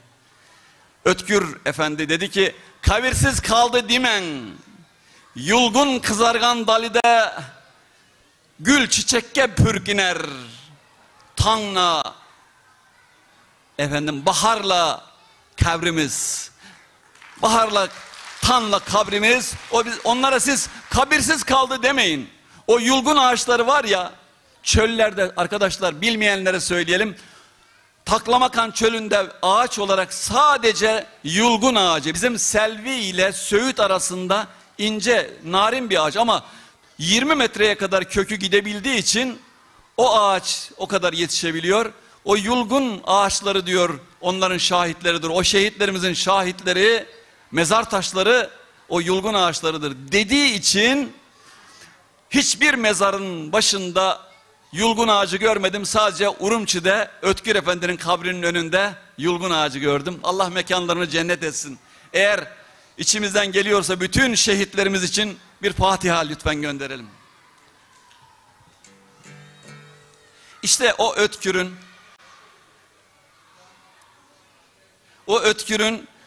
1923'te doğup 1975'te vefat eden Ötkür'ün vefat ettiği gün, toprağa verildiği gün onun adaşı Abdurrahim Heyit bana öyle söyledi. Ben dedi onu toprağa verdiğimiz gün besteledim onun şiirini. O şiir, lütfen o şiir sembolik bir şiir. Diyor ki, dedim 15 nedir? Dedi yaşımdır. Bir arkadaşımız, bir kardeşimiz Uğur Işıldak mıydı, Fırıldak mıydı, neyse her neyse bir arkadaşımız dedi ki, dedim 20 nedir? Dedi yaşımdır dedi. Halbuki şair dedim 15 nedir? Dedi yaşımdır dedi. O 15'i zannetti ki bizim kardeşimiz o kızın yaşıdır. Ben şimdi 15 yaşındaki kıza şarkı yazarsam sübyancı derler diyerek 20 yaptı. Oysa oradaki 15 kızın yaşı değildi. Şair şiirinin üzerinde yazmış. 8 Mart 1947'de yazdım. 8 Mart 1947'de 15 yaşında olan kız ne zaman doğar? 1932'de. 1932'de ne var Doğu Türkistan'da? Bir çalışma var, bir savaş var. O savaşta nice şehitler var, onları hatırlatıyor. Ama ah bilseler, ah bilseler, biraz ders çalışsalar. Evet. Orada 11 gün boyunca bana dediler ki sakın Türkistan deme. Çünkü Türkistan dersen 8 yıldan başlar hapis cezası. Ve 8 yılda da çıkamazsın. Ne diyeceğiz? Şincan Uygur Otonom Rayonu diyeceksin. Ben hiç dememişim. Ama diyeceğim. Çünkü dediler ki oradaki insanların hayatını zora sokarsın. Seni sınır dışı ederler ama oradaki insanların vay haline. O yüzden defalarca beni ziyafetten ziyafete, sofradan sofraya götürdüler. Hep de eller üstünde. Ben rüya gibi 11 gün yaşadım ve ağladım, oturdum, şükür namazı kıldım. Ben böyle kardeşlerim var diye. Evet, daha neler anlatacağım. Ama vakit az. 11 farklı şehrimizde 11 konferansla bunları anlattım. Orada gayri ihtiyari benden söz bekliyorlar. Ben oturmadan oturmuyorlar. Ben yemeğe başlamadan başlamıyorlar. Tıpkı Anadolu gibi. Ve benden birkaç moral sözü bekliyorlar. Ayağa kalkıp burada karındaşlarımız var. Binlerce kilometre ötede İstanbul'dan, Ankara'dan sizlere selam getirdim. Beyliksüller söyleyeceğim ama dilimin ucunda Doğu Türkistan kelimesi var. Gayri ihtiyari Anadolu'dan, Türkiye'den Doğu dedim. Doğu der demez inanmayacaksınız dostlarım. 2 defa yaşadım bunu. 2 defa farklı günde, farklı yerde. Ah! Herkeste bir dehşet anı. Doğu der demez dehşet anı. Eyvah yandık. Allah o anda gözümü açtı. O anda feraset verdi. O anda kıvırdım. Doğu dedim. Ah dediler. Şincan Uygur Otonom Rayonu dedim. Bir kahkaha, inanmayacaksın. Herkes kahkaha içinde. Ne demek bu? Hepimizin yüreğinde Doğu Türkistan var. Hepimiz aynı şeyi hissediyoruz. Bu bana çok büyük moral verdi. Evet. Onun için orada ben fotoğraflar çektim. Müsait zamanda gösteririm. Kaşgarlı Mahmud'un kabrinin başında fotoğraf, havaalanlarında fotoğraf. Ay yıldızlı bir tişört giymek, ay yıldızlı bir rozet taşımak, ay yıldızlı bir yere bir defter yaprağını çizmek 8 yıldan başlayan bir hapis cezası. Terör suçu. Ama Amerikan bayrağıyla tişört gezebilirsiniz, giyebilirsiniz. Ona bir suç yok. Ama ay yıldız ister mavi olsun, gök bayrak olsun, ister ay yıldız al olsun, isterse yeşil olsun fark etmez. Yasak. O zaman da Ötkür Efendi gibi şairler sembolik diyorlar ki sevgilim, şiir yazarken sevgilim yüzün o kadar güzel ki tıpkı ay gibi. Anlayan anlıyor onu. Yüzün tıpkı ay gibi. Gözlerin o kadar parlıyor ki yalkun saçan gözlerin tıpkı yıldız gibi. Yüzü gözü çıkardığınız zaman geriye ay yıldız kalıyor. Onu anlayanlar anlıyorlar. İşte Ötkür böyle sembolik yazarak Allah mekanını cennet etsin. Evet. Sonra da zaten rengini tarif ediyor. Dedim deniz nedir? Dedi kalbimdir. Niçin deniz kalbi? Deniz çünkü mavi. Doğu Türkistan'ın bayrak rengi çünkü. Evet.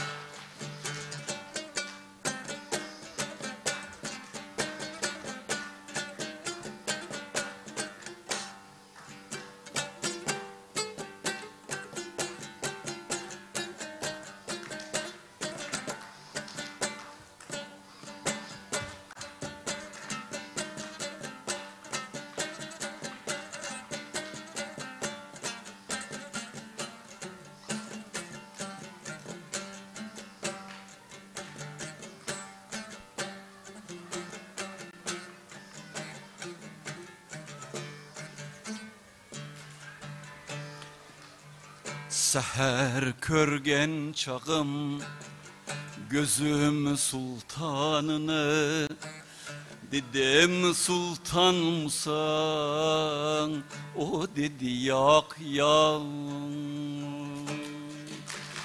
Seher körgen çağım gözüm sultanını, dedim sultan musan, o dedi yak yan. Gözleri yalkınlı, kolları kınlı, dedim çolpan musan, o dedi yak yan. Dedim ismin nima, dedi Ayhan'dı. Dedim yurtun kayar, dedi turpandır. Dedim başındaki, dedi hicrandır. Dedim heyran Musa, o dedi yak yan.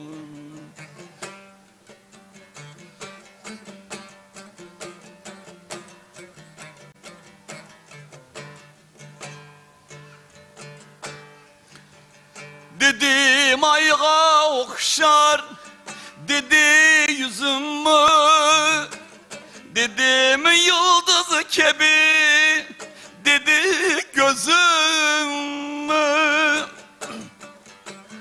Dedim yalkın saçar, dedi sözümü.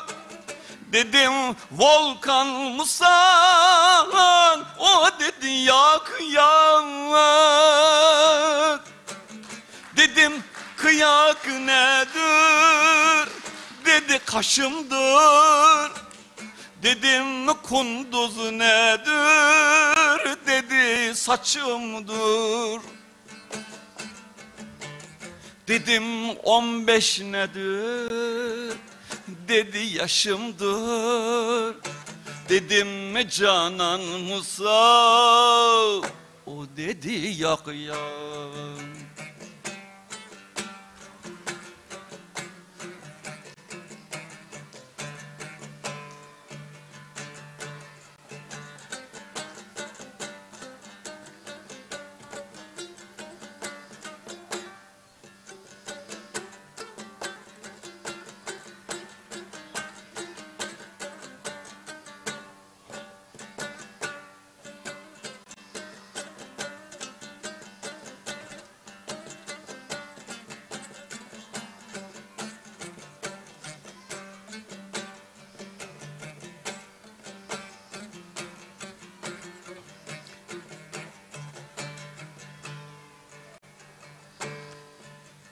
Dedim deniz nedir, dedi kalbimdir. Dedim rana nedir, dedi lebimdir. Dedim şeker nedir, dedi tilimdir. Dedim bir ağzıma, o dedi yak yan. Dedim zincir durar, dedi boynumda. Dedim ölüm badur, dedi yolumda. Dedim bilezükçe, dedi kolumda. Dedim korkar Musa, o dedi yak yan.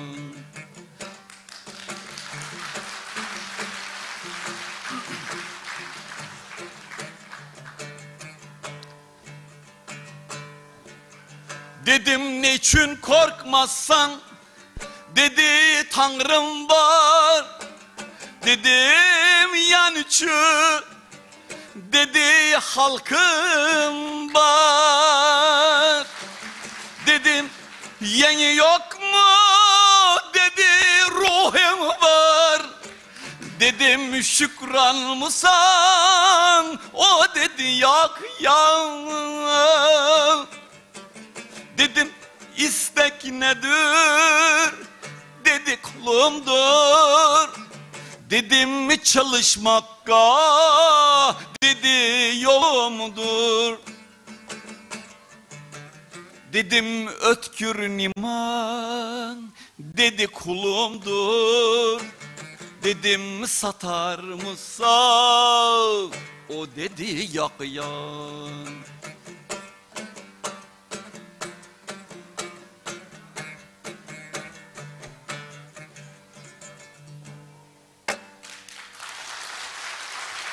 İşte Ötkür Efendi Erzurumlu Emrah'ı diyor ki bir şairi taklit diye yazmış.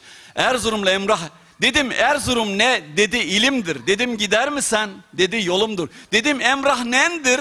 Dedi kulumdur. Dedim satar mısın? Söyledi. Yok diyor. İşte böyle Türk dünyası böylesine bütün.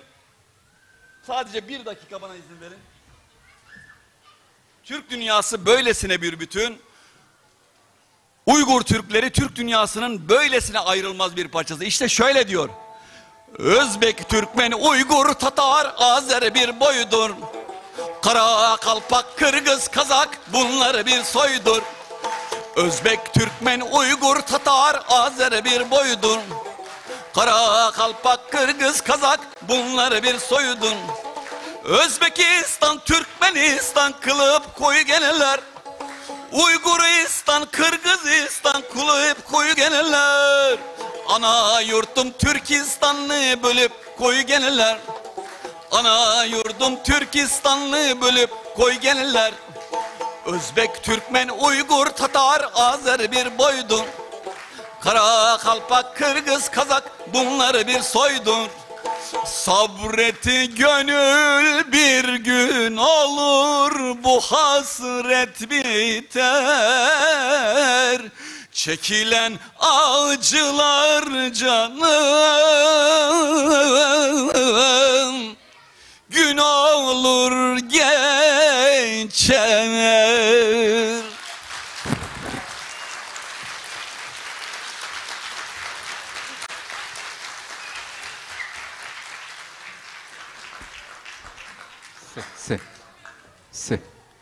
Sağ olun, var olun hocam. Saygıdeğer sanatçımız Bünyamin Aksüngür hocamıza bu değerli sunumundan dolayı teşekkür ediyoruz. Allah razı olsun. Hakikaten programımız geç kaldık geçirisle. Növbette ikinci Cumhuriyetimizni bizge anlatış için Nuriddin İzbasar kardeşimizin sahne teklif kılımız. Şarkı Türkistan İnsan Hakları Gözüş Cemiyeti Baş Katibi. Sırada Doğu Türkistan İnsan Hakları Gözleme Derneği Genel Sekreteri Nuriddin İzbasar Bey, ikinci Cumhuriyetimizi Doğu Türkistan 1944'te kurulan Doğu Türkistan Cumhuriyeti'ni anlatacak. Buyurun efendim. Esselamu Aleyküm. Öncelikle sözümü başlamadan önce buradan Doğu Türkistan'da bir dakikayı bin kez sayan, toplama kamplarında yatan 10 milyondan fazla Doğu Türkistan adına hepinize selamlıyorum. Esselamu Aleyküm ve Rahmetullah. Sonra 1933 ve 1944 senelerinde kurulmuş olan Doğu Türkistan Cumhuriyetleri için kanlarını döken bütün aziz şehitlerimi rahmetle anıyorum. Şimdi bu kadar kısa bir süre içerisinde 3 yıl boyunca savaşarak bir devlet kurmuş olan bir tarihi süreci anlatabilmek mümkün değil. Bunu 40 gece ve 40 gündüz dahi konuşsak burada bitmez. 40 cilt kitap yazsak bu tükenmez. Ben sadece şunu anlatmak istiyorum. Şimdi 1933 senesi Doğu Türkistan İslam Cumhuriyeti kurulduktan sonra 1934'te Cumhuriyetimiz yıkıldı. 1934'ten 1937'ye kadar 4 sene boyunca Rus işgalci kuvvetleri Doğu Türkistan'a girerek bizim askerlerimize savaştı. 7.000 kadar asker gönderdi Doğu Türkistan'a. Şimdi 1911'den itibaren Doğu Türkistan'ı yöneten Çinli militanlar vardı. Doğu Türkistan'ı yöneten Çinli militanlar Çin merkezi hükümetine bağlı değildi. O yüzden Rus, yani Sovyetler Birliği istediği gibi Doğu Türkistan'a girip orada askeri operasyon yapabiliyordu. Ancak 1937 bütün askerler, Doğu Türkistan Kurtuluş Ordusu'nun bütün askerleri yok edildikten sonra Doğu Türkistanlılar tekrar bir şekilde bir kıyımdan geçirildi. 1938 yılına geldiği zaman hapiste yatan Alihan Töre Aksu'da bir hapisteydi. Doğu Türkistan, 2. Doğu Türkistan Cumhuriyeti'nin kurucusu.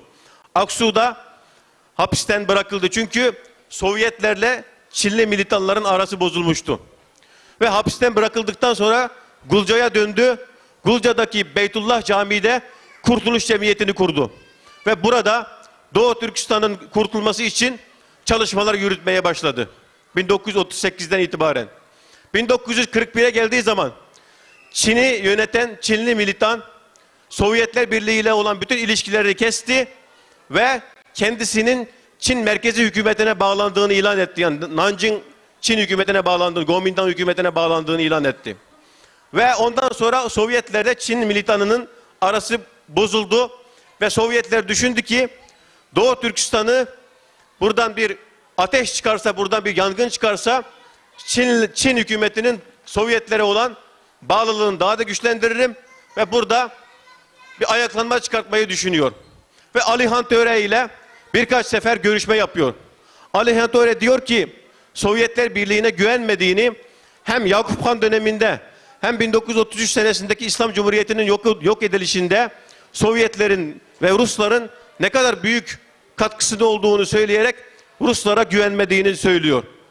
Ve bir kez, iki kez, üç kez derken Ruslar samimiyetini Sovyetler tekrar izah ediyor. Ve hiçbir şekilde Doğu Türkistan'ı satmayacağını söz veriyor, anlaşmalar yapıyor. Sovyetler'de Alihan Töre ve Kurtuluş Cemiyeti'nin üyeleri. Ve 1944-43 senesi Kurtuluş Cemiyeti'ne silah yardımları yapılıyor ve 1944 senesi ilk önce Nilka'da ayaklanma başlıyor. 1944 senesi Kasım ayında Gulca'da resmi olarak ayaklanma başlıyor ve Doğu Türkistan'da özellikle Altay, Gulca, Çöycek vilayetlerinde Çin işgalci kuvvetlerine karşı büyük çapta ayaklanma başlıyor. 1937 yılında kuzeydeki Altay vilayetinde Kazak kardeşlerimiz ayaklanmaya başlatıyor ve Osman Batur'un liderliğinde orada Çin kuvvetlerine karşı savaş veriyor. Şunu anlatayım. Bu savaş sırasında dünya savaş tarihine girecek kadar büyük savaşlar ortaya çıkıyor. Bayanday Savaşı'nı mı anlatayım yoksa Gulca savunmasını mı anlatayım veyahut da Kuşağı'daki savaşı mı anlatayım veyahut da Aksu'daki kuşatmayı mı anlatayım? Hepsi birer kahramanlık hikayesidir. Ellerinde doğru dürüst silah dahi olmadan vücutlarını siper ederek tam makineli tüfekleri olan Çin ordusuna karşı Doğu Türkistanlılar vatanını kurtarmak için hiçbir şekilde ayrım gözetmeksizin savaşmaya devam ediyor. 1945 senesine kadar Doğu Türkistan'ın kuzey ili, güneyinde Aksu'ya kadar bütün bölgeleri fethediyor. Ancak Sovyetler Birliği yine verdiği sözü tutmuyor. 1945 senesi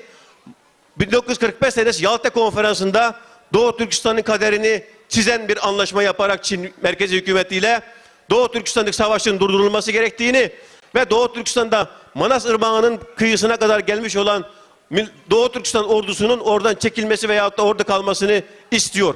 Ancak Alihan Töre ve çevresindeki Doğu Türkistanlılar, mücahitler Rusların bu talebini reddediyor. Biz diyor Doğu Türkistan'ın tamamını almadan Doğu Türkistan'a bütün illerine, bütün sınırlarına, bütün hudutlarına bayrağımızı dikmeden bu savaştan vazgeçmeyeceğiz. Doğu Türkistan'daki bütün Çinlileri Doğu Türkistan'dan def etmeden biz bu savaştan asla ve asla vazgeçmeyeceğiz diyor ve Rusların bu talebini reddediyor. Ama Ruslar Doğu Türkistan ordusuna ve hükümetin içine çok sayıda ajan ve casus soktukları için Doğu Türkistan'ın Cumhurbaşkanı olan Alihan Töre'nin kafasına silah dayatarak önce Gulca'dan Korgas'a götürüyor. Korgas'ta birkaç gün tuttuktan sonra Almata'ya götürüyor, sonra da Özbekistan'a götürüyor. Rusya, Sovyetler 3 kez Doğu Türkistan'ın Çin'in elinde kalmasına sebep olmuştur. Çin tarih boyunca hiçbir şekilde Doğu Türkistan'da tutunabilecek kuvvete, güce ve askeri kuvvete sahip değildi. Rusya olmasaydı, Ruslar olmasaydı Çin hiçbir şekilde Doğu Türkistan'da tutunamazdı. Biz her defasında Çinlileri Kumul sınırlarına kovmuştuk ve istiklalimizi kavuşmuştuk. Her seferinde Ruslar bizi arkamızdan sattı, arkamızdan vurdu. Bunun tarih önünde büyük vebali Ruslardadır. Ve Rusya 1945'te yaptığı Yalta konferansındaki bu hatasının bedelini kendisi de ödeyecek ve şu anda ödüyor. 2005 senesi Amerika'nın başkanı Bush diyor ki, Yalta konferansı 2. Dünya Savaşı sırasında yapılan en büyük hata konferanstır diyor. Bu hatadır diyor. Yani 2. Dünya Savaşı'ndan sonraki dünya düzeninin tertip edilmesinde Yalta konferansındaki bu Doğu Türkistan'ın kaderini belirleyen bu konferans büyük bir bela olmuştur dünyanın başına. Şu an Doğu Türkistan'da olup biten bütün her şey bizim 1944'te kurmuş olduğumuz Doğu Türkistan Cumhuriyeti'nin yıkılmasından dolayı oluyor. Ve Çin dünyanın başına büyük bir bela olarak, canavar olarak çıkmış durumda şu an. O yüzden dünya ülkeleri, özellikle Birleşmiş Milletler, Rusya, ABD ve İngiltere şunu çok iyi anlamaları gerekiyor ki dünyanın güvenliği ve dünyanın istikrarı için Doğu Türkistan'ın bağımsız olması lazım. Doğu Türkistan'ın kurtarılması ve kurtulması dünyanın güvenliği, dünya tertibinin düzgün bir şekilde ilerlemesi ve insanlığın güvenliği için çok önemlidir. Bizim ecdadımız hiçbir şekilde Çin'in meşruiyetini kabul etmemiştir. Biz de kabul etmiyoruz. Biz Yalta konferansında tanımıyoruz. Ve Doğu Türkistan Cumhuriyeti'ni kurduktan sonra tarih boyunca bu yapılan bütün yanlışlıkların birer hesabında soracağız. O yüzden Çin güçlüdür, Çin kuvvetlidir, Çin büyüktür diye yaygara koparanlar şunu iyi anlamaları lazım. Doğu Türkistan'daki düşman kuvvetli olabilir, güçlü olabilir. Ama bizim de o kadar kuvvetli, o kadar güçlü imanımız vardır ki hiçbir zaman Çin'e baş eğmedik, baş eğmeyeceğiz.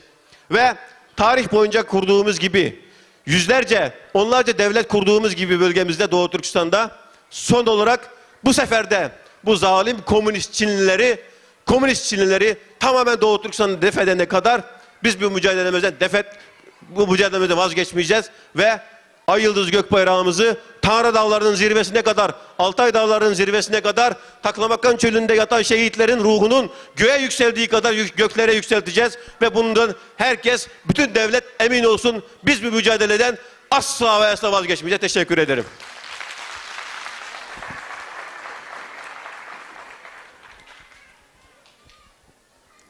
Nurettin İzbasar Beyefendi'ye konuşmalarından dolayı teşekkür ederiz. Hoş.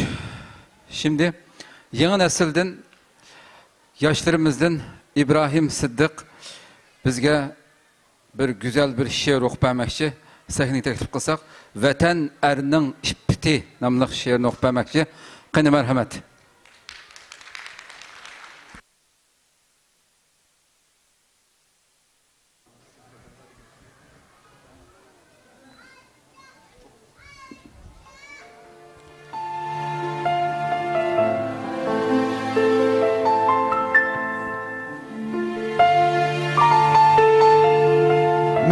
Şunda qoylayman. Erning mi ippiti boludu? O vatan. Yana şunda qoylayman. Vatansizlarni Allah kechirmaydi. Ular jannatdan umid kutmusun. Jinoyat ruhdagi yengilmas kuchdir. Haqqoniyatni ash kuch yaratadi. Yana şunda qoylayman. Vatansiz erler, iffetsiz erlerdir. Ularni dünya geçirmeydi. Ular beraberlikten ümit kütmüsün. Balılıktı vatanim mahallemiydi. Çoğun bolganda onu şarıqtan taptım. Balılıktaki vatanimni tekli makandan astığı kömüp koydum.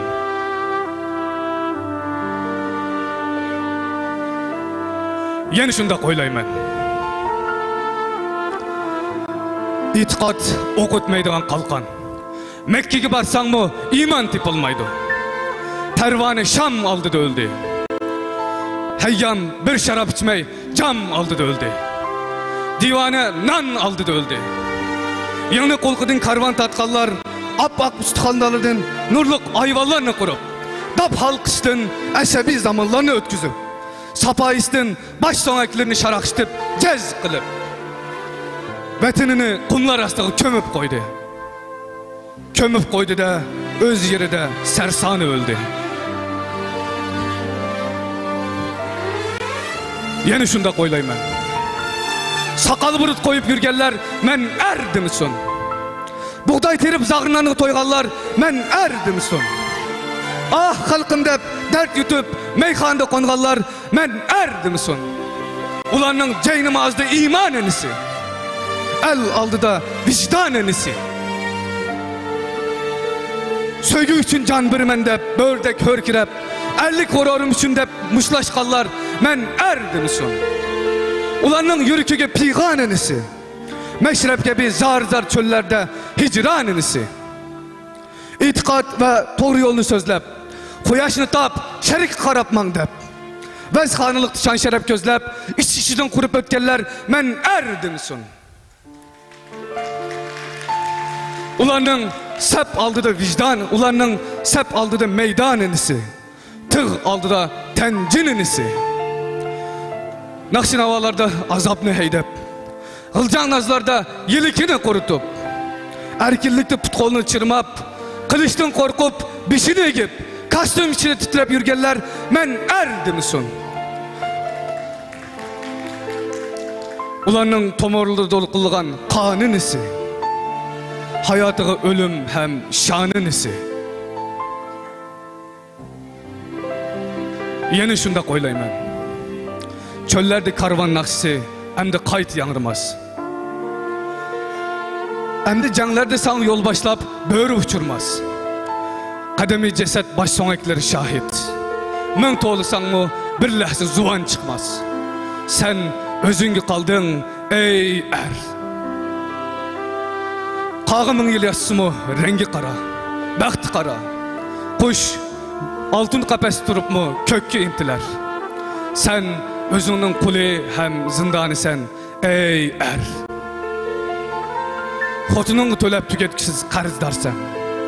Ballarının pişanistiki muşları tükürgen kısmet sayılarını kördün mü ey er. Men şunda koylayman.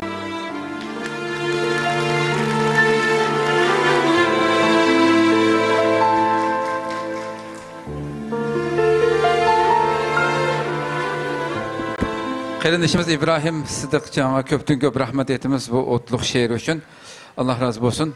Tüvende yeni nesil hareketi reisi, hürmetlik Abdusalam Teklimakan kardeşimizni sahneye teklif kılımız. O bizge Şarkı Türkistan Cumhuriyetlerdeki yaşlarının rolü hakkında söylemekçi. Sırada Doğu Türkistan Yeni Nesil Hareketi Başkanı Sayın Abdusalam Teklimakan Bey'i konuşmalarını yapmak üzere sahneye davet ediyorum kürsüye. Buyurun efendim. Esselamu Aleyküm ve Rahmetullahi ve Berekatuhu. Muhterem kardeşlerimiz, ustazlarımız, çoğunlarımız, Şarkı Türkistan'da iki kıtım kurulgan Cumhuriyet'nin ki kıskıcı tarihleri yukarıda bayan kılınıp ötken oldu. Emdilikte her bir hareketinin, meyli o hareket siyasi ya ki ictimai hareket olsun, o hareketinin ki ulu boğan yaşlar bu iki kıtımlık Cumhuriyet'te kandak rol oynayan, ben bu hakta kıskıca toxtulup ötmekçi. Bismillahirrahmanirrahim. Allah Subhanahu ve Teala Kur'an-ı Kerim'nin ki Sure Kehf'de bir türküm yaşlarını ifadelep innahum fityetun amenu bi rabbihim ve zidnahum huda dedi. Ola bir türküm yaşlar ki Allah'a iman etti.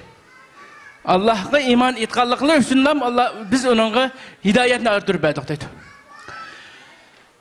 Yani şundaklar Resulullah sallallahu aleyhi ve sellem hadisi de ahirette Allah'ın erşi sayesinde sayedeydiğen 7 kişinin katarıga yaşlarını zikir kılıp, ikinci katada şabun neşe'e fi ibadeti rabbih dedi.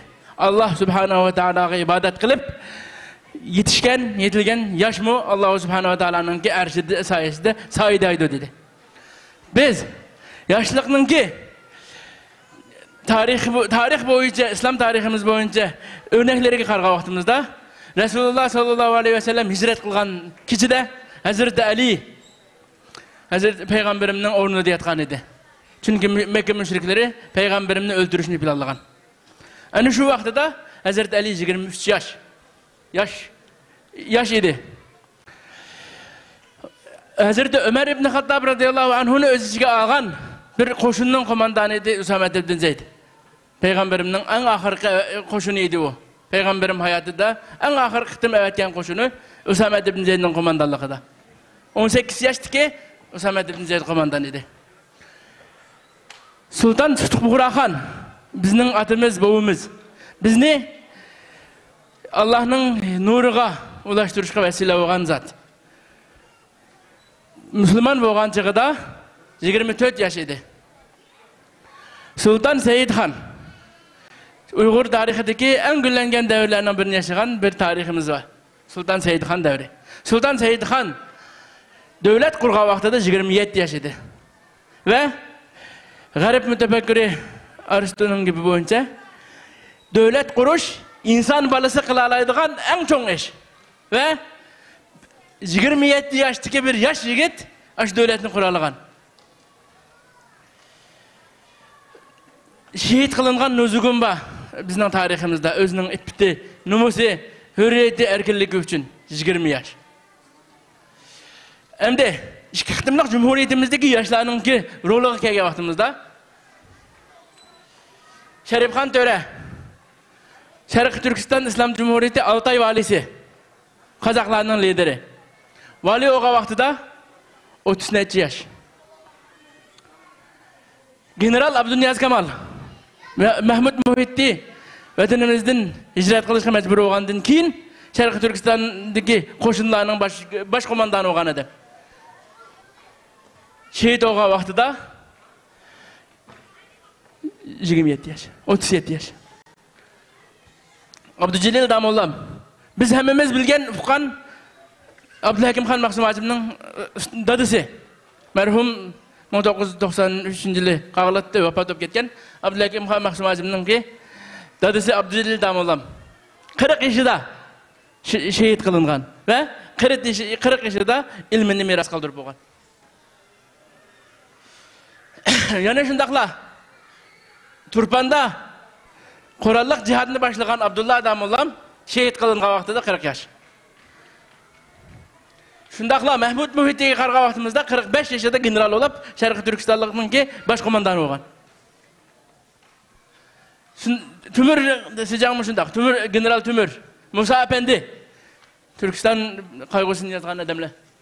Ondan Şarkı Türkistan mücadelesi de iki kıtımlık cumhuriyetinin ki simul ismi Muhammed Emin Buğra Hazırdım. 1901 yıl doğulgan adam. O tarihi yılnameleri. Karabağ vaxtımızda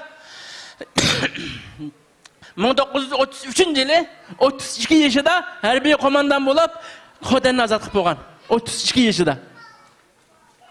Biz özümüzün şu komandanlarga, şu peşkademlerimizge özümüzün siliştirip baksak oldu. Biz 30 yaşımızda, 32 yaşımızda biz neymiş kuvvetimizde. Muhammed Emin Buğra Hazretleri'nin hayat hikayesi şu şekilde. Yaşadığı vakti 64 yıl.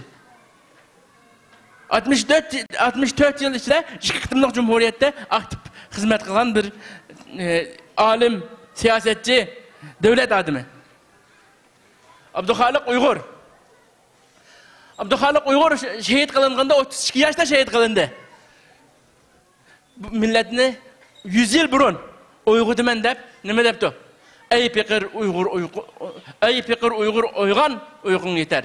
Sende mal yok, emdi kesse can gider. Bu ölümden özüne kutkazmasan, ah senin halın kadar, halın kadar. 1920 yıl yazan şiiri. 27 yıllık kelgen vaxtıda ne deyipti? Oyganıp ketdi cahan, mağribi, meşrik tamam. Men tehe süt uykuda tuş görüp yatarım men. Başkalar kökte uçup suda üzüp gitti yırak. Men misal yalan ayak deseptiken mağarım men. Abdülhalik Uygur'un bizge kaldığı nesi bu? Ve Abdülhalik Uygur ne? Tarihinin karga vaktimizde dini ölümanın ailesinden çıkan bir kari Kur'an. 32 yaşında şehit kılıngan. Muhammed Ali Tevfik. Belki vatanimizden hicret hayatı yaşap, ilim tahsil kılıp vatan kaytıp kelgen tünce kata okucularına bir söz gerek. Türkiye'ye gelip okuşta tamam kılıp ketken bir marifçi. 1937 yılı 36 yaşında şehit kılındı. 36 yaşına gelgece izciler marifet ritini kurup bütün Şarkı Türkistan'dan Cenub'da Akartı şirketi, Uygun şirketini başlatıp tamamlap oldu. 36 yaşında. Ve günümüzge kadar aşı Akartı şirketinin mirasları tıkça vatanimizde özünün vazifesini ada kılıp gelmekte. İkinci aktimlik Cumhuriyet'e karga vaktimizde Mavadem Reisi Cumhur Ahmetcan Kasimi 35 yaşında Reisi Cumhur o adam. Devletin reisi o adam. Mavadem General Başkomandan 40 yaş. Mavadem Minister o adam. Bu adam mı? Tuğulga vakti Karapakaylı Abdülkerim Abbasov 1921. Öldürülge vakti, şehit kılınga vakti 1949. Yaşlık baharıda ketken adam ve neticesi malum. İkinci aktimlik Cumhuriyetimizden devamında General Süpahunva Abdurrahim İhsaba Rızvan Gulva 20 yaşında şehit kılıngan. 20 yaşında bir kız valı hıyal kıpakaylı. Baş okla müdürlap uçurcugen meydanda hemşehirlik kılma. Aşı yarıda oğan Şarkı Türkistan'ın arslanlarını men davalayman dep şu meydanda şehit oldu. 20 yaşlık Gunçı kız. Demek elhasıl uzun gepnin kıskısı hulasılık vaktimizde. Şarkı Türkistan'da işkitim kurulgan bu cumhuriyetlerin tarihi karga vaktimizde her kandak siyasi ictimai hareketinin ki başlamcısı rolü bulavatkan yaş balla yani şu meydanda idi. Şarkı Türkistan 1949 yılı işgal kılıngan vaxtıda takriben 50.000 kişilik bir koşun var. 50.000 kişilik koşunun hemmesi yaş balla. Hemmesi Şarkı Türkistan için ölümüz davatkan yaş balla. Demekçe oğan neyse neticede ne oldu ise tarihte bizning ata-bobolarımız yaşlıkta kılıdığını kılıp halka takdim kılındığını takdim kılıp 30 yaşında 32 yaşında milletine hizmetini kılıp 100 yılın mabeyninde özünün namını esletip gelmekte. Biz şu 31 yaş 32 yaş girdim. Ben özemliyle bitsem. Ben hiçim kıpılamadım. Şahsen özemliyle bitsem. O çoğunlarımızdan, pişkademlerimizden bizi taşlap ketken mirası bu. Biz Şarkı Türkistan'ın yaşları buluş salayetimiz, sütümüz bilen aşı vatanga, aşı milletke aşı pişkademlerimiz, aşı şehitlerimiz belgen canını bir elgen çağda. Canını bir işten avval malını bir elgen çağda. Malda bir işten avval vaktimizni, inirgemizni, icadımızını, barlık gücümüzni şu vatan için, şu millet için bir elgen vaktimizde andayken Allah'ın aldıda normal bir insan bulup hesap vereleyimiz. Normal bir insan bulup. Eksi takdirde kar yüzü olgaç var. Onun için ben Şarkı Türkistan yaşlarına mayadın hitap kılma. Şarkı Türkistan davası da muşu yaşla, muşu bir uçum yaşla alam kaldı. Bunun oradan keyingisi karango. Zulmetli karango. Çünkü hazır Xitay bizning farzandlarimizni, bizden keyingi bizge orunbasar olduğan aş farzandlarimizni Xitay boyunca terbiyelavatıdı. Xitay kılıp da yetiştirivatıdı. Birden bir ümit hazırki mevcut yaşla. Hazırki mevcut yaşlarının kolunda aşı vatan müstakil bolsa Allah'ın bizge bergen inamı. Aksi takdirde bütün cevapkarlık muşu yaşlarının ki zimmesiga kalıdı. Şunun için oyganlarımız oyga kalaylı, uxlap kalganımızın oyganaylı Allah'ımızın razı olsun. Esselamu aleyküm.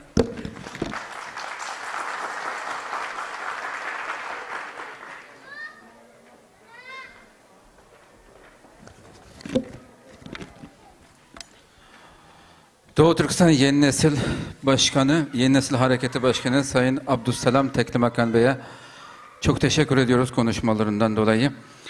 Köptün köp rahmet etimiz. Tövende biz şu Şarkı Türkistan film musabakası orullaştırılıp mukafatga erişken bir film bilgen mukafatın da sahnede Mahmutcan Niyaz'ını çağırsam sahneye gelgen bolsa Mahmutcan Niyaz. Andikin ben aldıdıma deyiştim burun bir ayalçı pul yan çıkı. Çürük köptü birisi, eğer çürük koyğala bolsa, kelgen bolsa.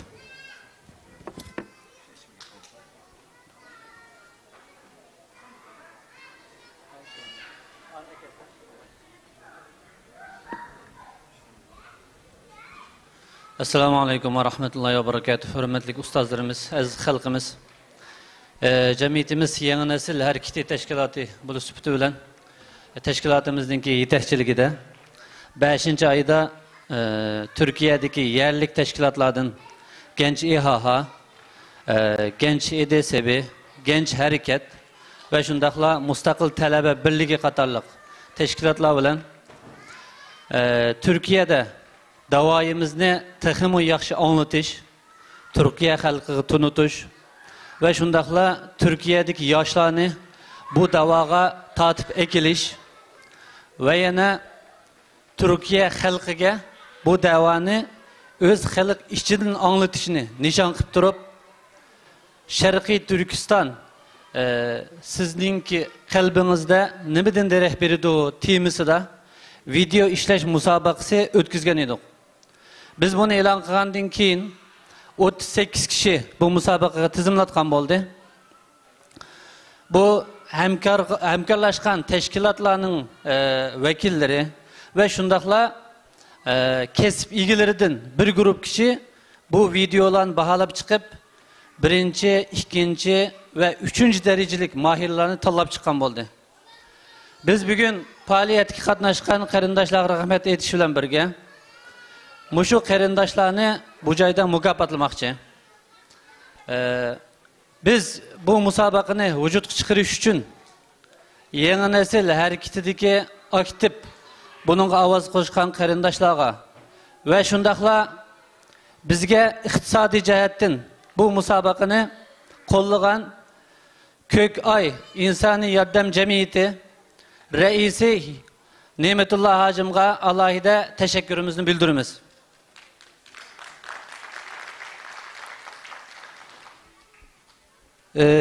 Ödül sahiplerinden, mukafat sahiplerinden 3. ve 2. dereceye erişken karindaşlar bugün malum sebepler tüpeyli kilenmegen. 1. derecelik ödül sahibi Muhammed Ensar Atay kardeşimizi sahneye davet ediyorum.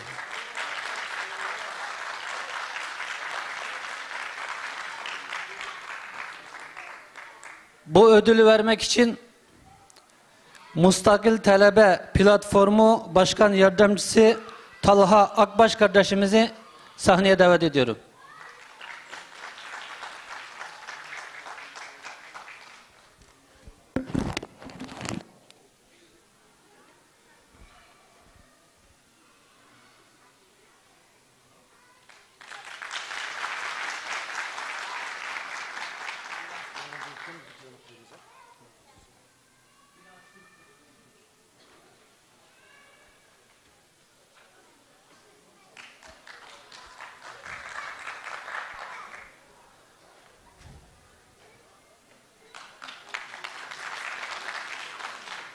Kardeşlerimizden Allah razı olsun.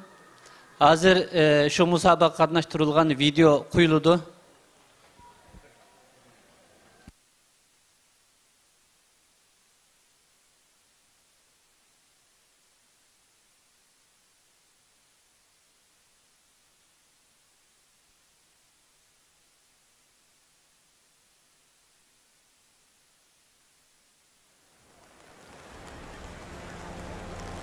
Çin, dünyanın en kalabalık ülkesi. Aynı zamanda en fazla toprak parçasına sahip olan 3. ülke.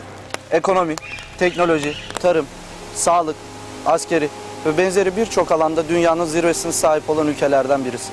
Gün geçtikçe refah seviyesini daha da ileriye taşıyor. Sizce de bu başarının altında bir şeyler yatmıyor mu? Gelin Çin'in bu başarılarının arka planına bakalım biraz. Tarih 1 Ekim 1949. O muhteşem Çin'in Doğu Türkistan üzerinde zulüm yıllarının başlangıç tarihi. Ekonomi. Doğu Türkistan'da zorla çalıştırılan insanların ekonomisi. Teknoloji. Doğu Türkistan'daki insanların emeklerinin sömürgesi sonucu gelişmiş teknoloji. Tarım. Doğu Türkistan'da yaşayan insanların zorla tarlalarda çalıştırılmasıyla geliştirilen tarım. Askeri. Doğu Türkistan'da yaşayan savunmasız kadın ve çocukların üzerinde gelişen askeri. Sağlık. Doğu Türkistan'daki insanların üzerinde gerçekleştirilen deney ve işkenceler sonucu gerçekleştirilen ve gelişen bir sağlık. Bakalım Türkiye'de yaşayan insanlar buna nasıl tepki veriyor?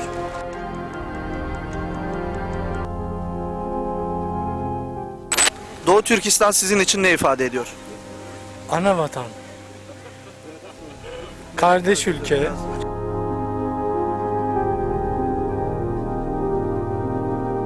Türklük olarak bakarsak hepimiz kardeşlerimiz, yani zulme uğruyorlar ve benim genç olarak elimden pek bir şey gelmiyor.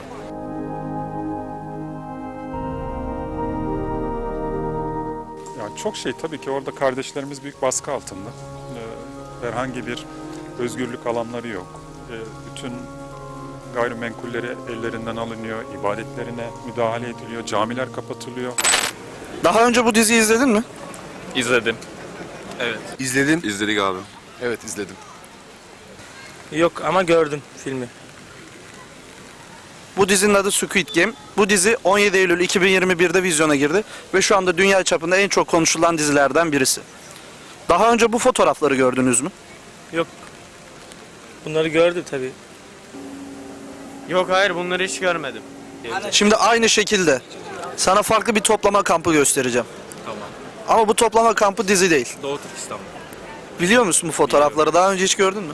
Bu fotoğrafları daha önce görmedim ama oradaki zulmü biliyorum yani, evet.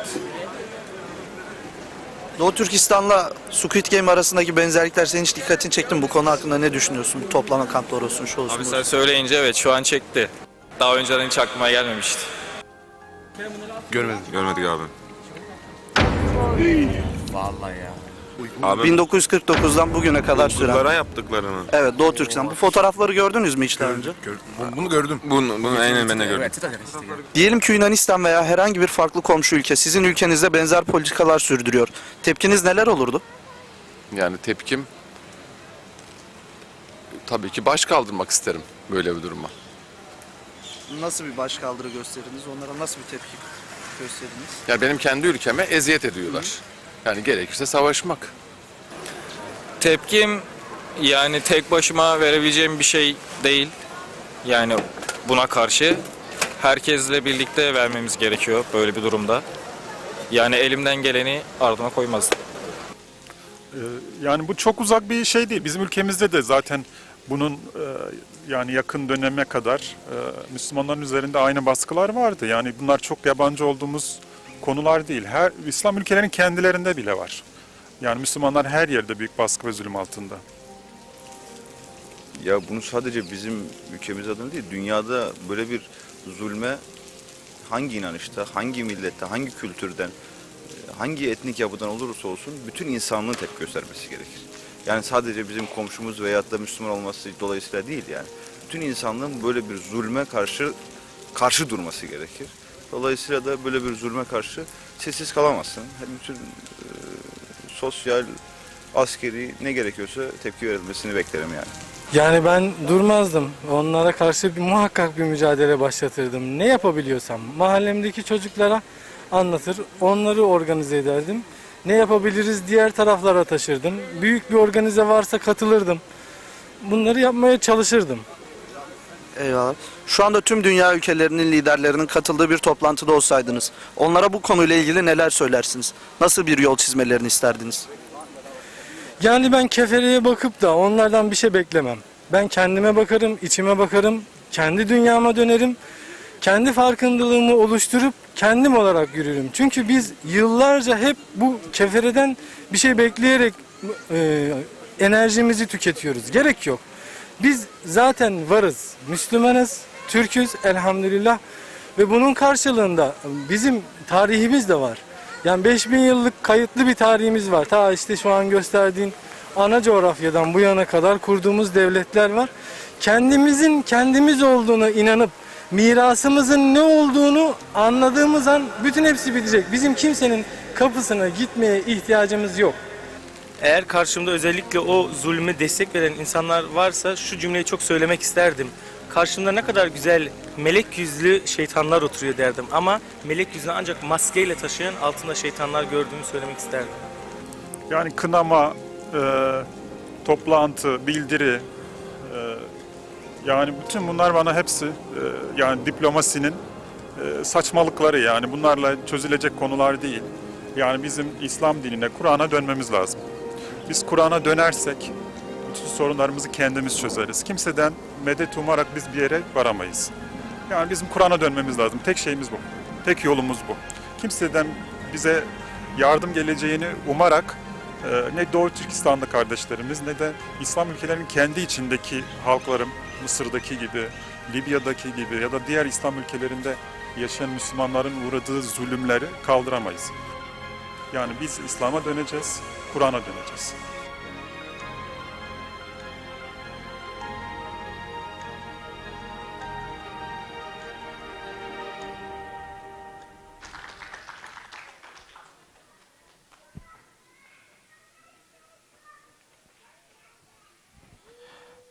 Ömer Faruk Arslan Bey hazırlagan bu film biraz burun Mahmudcan degendek bu qadimki musabaqaning birinchisi olup mukofotga erishgan bo'ldi. Köpten köp rahmat aytamiz albatta bu güzel filmni hazırlaganligi uchun. Navbatda jamoat arbabimiz Abduqodir Yapchan har qadimqidek bizga o'tliq xitob qilish uchun sahnaga taklif qilsak, qani marhamat.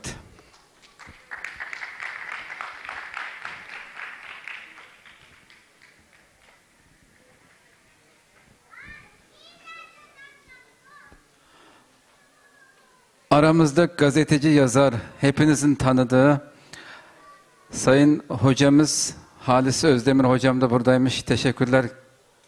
Katıldığınız için teşekkürler. Allah razı olsun.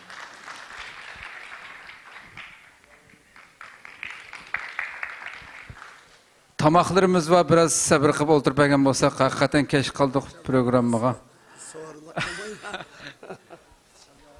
Selamun aleyküm qarindoshlar, ben sizlarga jiq yeb qilmayman.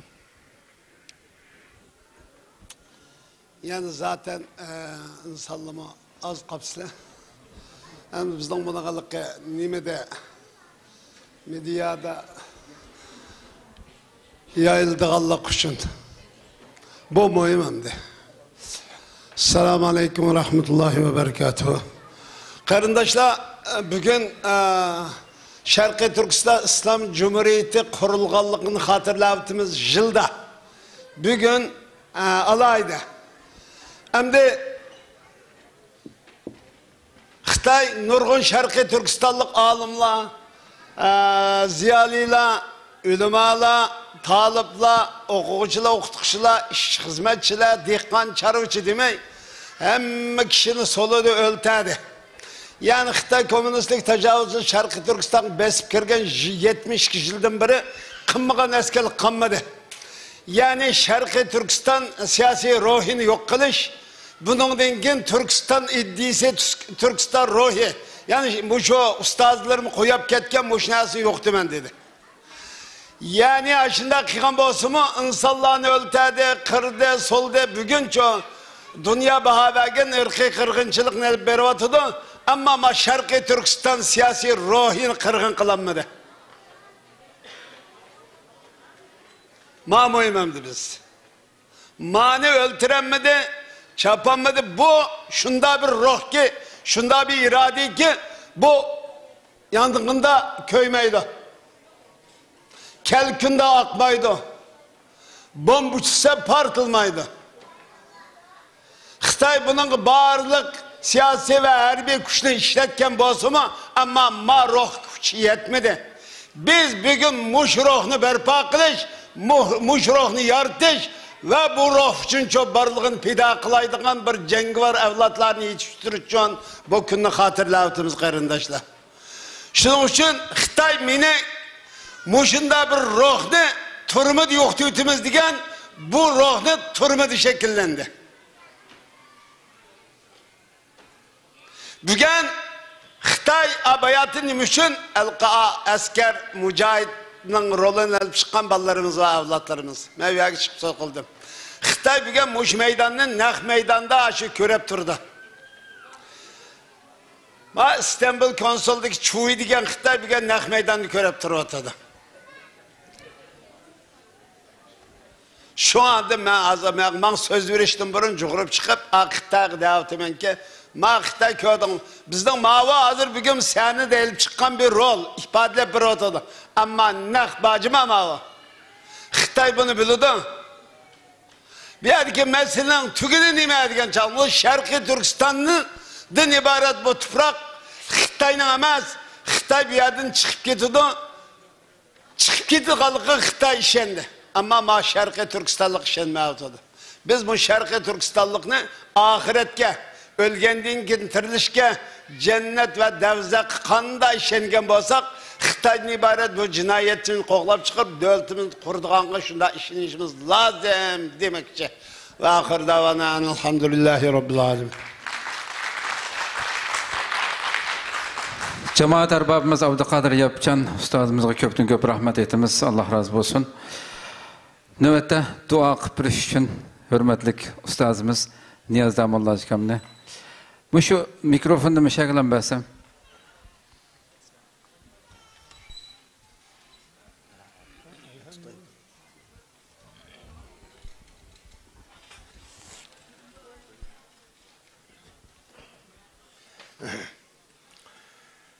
Euzu billahi mineşşeytanirracim. Bismillahirrahmanirrahim. Elhamdülillahi Rabbil alemin, Errahmanirrahim, Maliki yevmiddin. İyyâke na'budu ve iyyâke nesta'in, ihdinas-sirâtal mustaqim, sirâtal lezîne en'amte aleyhim gayril mağdubi aleyhim veleddâllin, amin.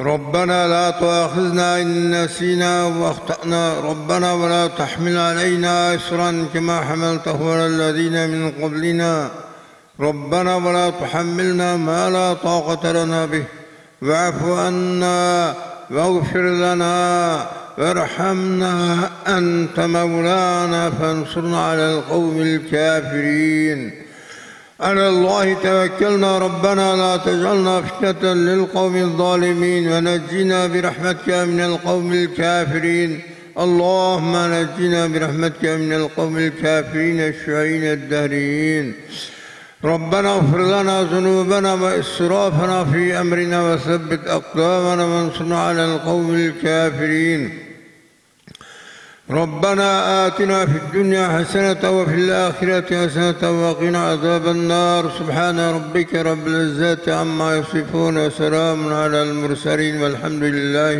رب العالمين برحمتك يا أرحم الراحمين صلى الله عليه وسلم يا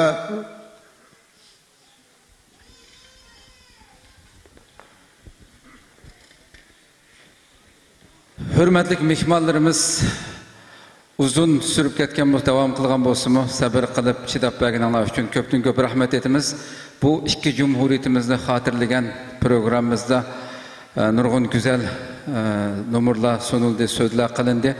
İnşallah aldığımızdaki Cumhuriyet bayramımızı vatanımız Şarkı Türkistan'da kutlaş, şu yerde tebrikleş, ümidi, tileki bilen sizlerine Allah'a emanet kılıp tavşırımız.